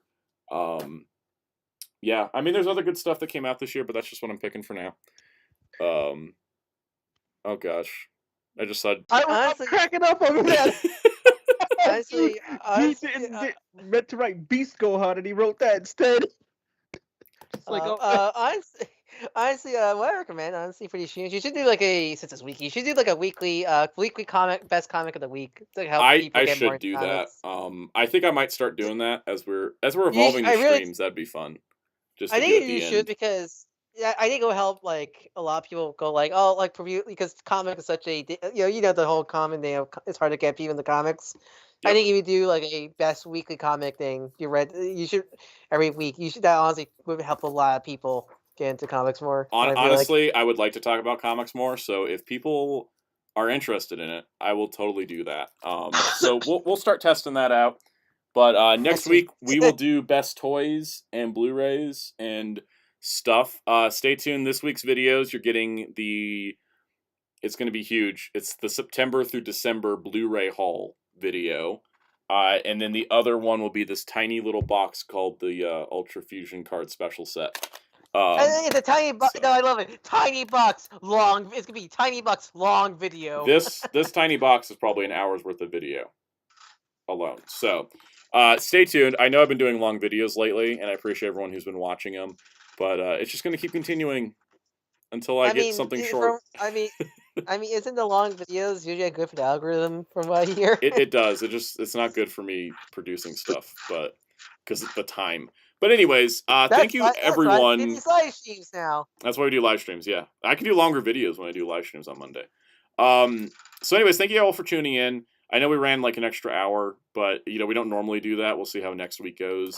Call it the end of the year as end of year special live stream. It's end of the year special live stream. Like I said, next week we'll do like the best toys of the year as kind of like the theme of next week. And that'll be kind of fun because I think next week's going to be like the beginning of January. Yeah, January 2nd. Yeah, see, next Monday will be what is today? Today's the 26th, right? Boxing. So next week is January 2nd. January 2nd will be the next live stream, and we'll talk about best toys of the year. which So we I can see you. will We can just literally say, set "See." aside because We can literally say, "See you next month, everybody." see you next month. See you next year. It'll be 2023 when I come back on a live. But thank you everyone for tuning in. We've had an active chat, And and I always love do you it. want to say? Do you want to at least say like any thank yous for for the year, like the channel year, since this is the Yes. last. Let me have you guys plug first. Let's have my awesome guests plug their stuff first, and then I'm gonna say some thank yous. All right, Ryan, All go right, for it. follow me, Darko643 on YouTube and Twitter. I do art commissions like the ones you see on the channel. You want any of that? Feel free to DM me on Twitter. Kels, what do you got going on? Well, starting next year, Fighter Chaos on Twitch, Fighter X. It's right there in the chat. That same name on Twitch. 4 p.m. Tuesdays and Fridays, Eastern Time. Tuesdays is King of Fighters. Fridays is Fate Grand Order. But not this week, right? But not this week. Yeah, he's got a week off this week. Boy, do I need it. And Wheels is here, I think. No, he's me. Yeah, just follow me on Twitter and YouTube at Wheelchair21. Check out our awesome site, hero-club.com. Follow us across social media using Hero Club for Life. That's Facebook, Twitter, Instagram, and YouTube. And Twitch.tv, where you can go check out the Michael Kinder interview right now. The archive will be gone exactly on, I think, January 1st. And we'll be moving it over to YouTube shortly or whatever. We'll do it in clips. We'll do it in full bursts. You know, you'll get to see the Michael Kinder interview on YouTube eventually if you haven't seen it on Twitch. And so check that out. Check out our streams Wednesdays and Fridays, 9 p.m. Eastern Standard Time. This Wednesday, I think we're doing just a recap and talking about Turtles Christmas, since everything's been thrown out the window this whole entire month. Yep. And on that note, thank you to everyone that's been watching all year. This is the first from January to December, like full calendar year. I've been doing videos weekly. I don't think I've missed a week. I think I skipped a couple days here and there, but so thank you everyone that's been watching the videos and commenting and enjoying them. And it really does mean a lot, because doing something like this and doing it full time is a massive grind. But seeing people enjoy it is absolutely making it worth it. And these live streams have been great. I think this is our 4th or 5th live stream in a row. I'm gonna keep doing them. I think people have been enjoying them. I've been enjoying doing them. Certainly a lot easier than making videos, but I enjoy doing these. And so thank you everyone for the support, and thank you to everyone that watched Month of Monsters. Every one of you that watched a Month of Monsters video, you get virtual brownie points and cookies or whatever your favorite dessert is. Props to anybody who watched both the big mega videos last week. if you watched either one of the big compilation videos last week, I thank you so much. The Star Trek one's doing incredibly well for a 4.5-hour video. The Month of Monsters one is dying a slow death, but that's just how Month of Monsters goes. But thank you to everyone just like a monster. Yeah, exactly. But thanks to everyone for watching everything and commenting and all the likes and all the shares. And thank you to everyone that like messages me on Twitter or whatnot, and it's just like, hey, did you hear about this Ultraman thing or this Blu-ray? That kind of stuff. I appreciate that. So, Colin, this is the 6th live stream we done. 6th live stream. Since we started doing the weeklies. Mm-hmm. Cool. So we'll keep doing these. But yeah, I think 1 live stream and 2 videos a week's been working algorithmically. That's been working. Production wise, it's working. So we'll keep going. But thank you to everyone that's been watching. And then every time I get I gotta tell you, every time I get a tweet or a message on a social media platform that's like, oh hey, did you see this X, Y, or Z Tokusatsu like home video release pop up, or an Ultraman thing, or get tagged in something Star Trek related, that makes me happy that like I've got a consistent enough thing that like, oh, I'm the guy that people are going to talk about certain topics, because that's just really cool. I really enjoy that. Like every time, like whenever there's like a new Ultraman release, and then like I get tagged by like 8 people, or I get a bunch of DMs, favorite thing ever. I love it. So on that note, more stuff to come, but thank you all for tuning in. And on that note, we're going to get out of here, and I'm going to go rest my voice. Everybody. See you next year. Enjoy the videos this week, and happy 2023.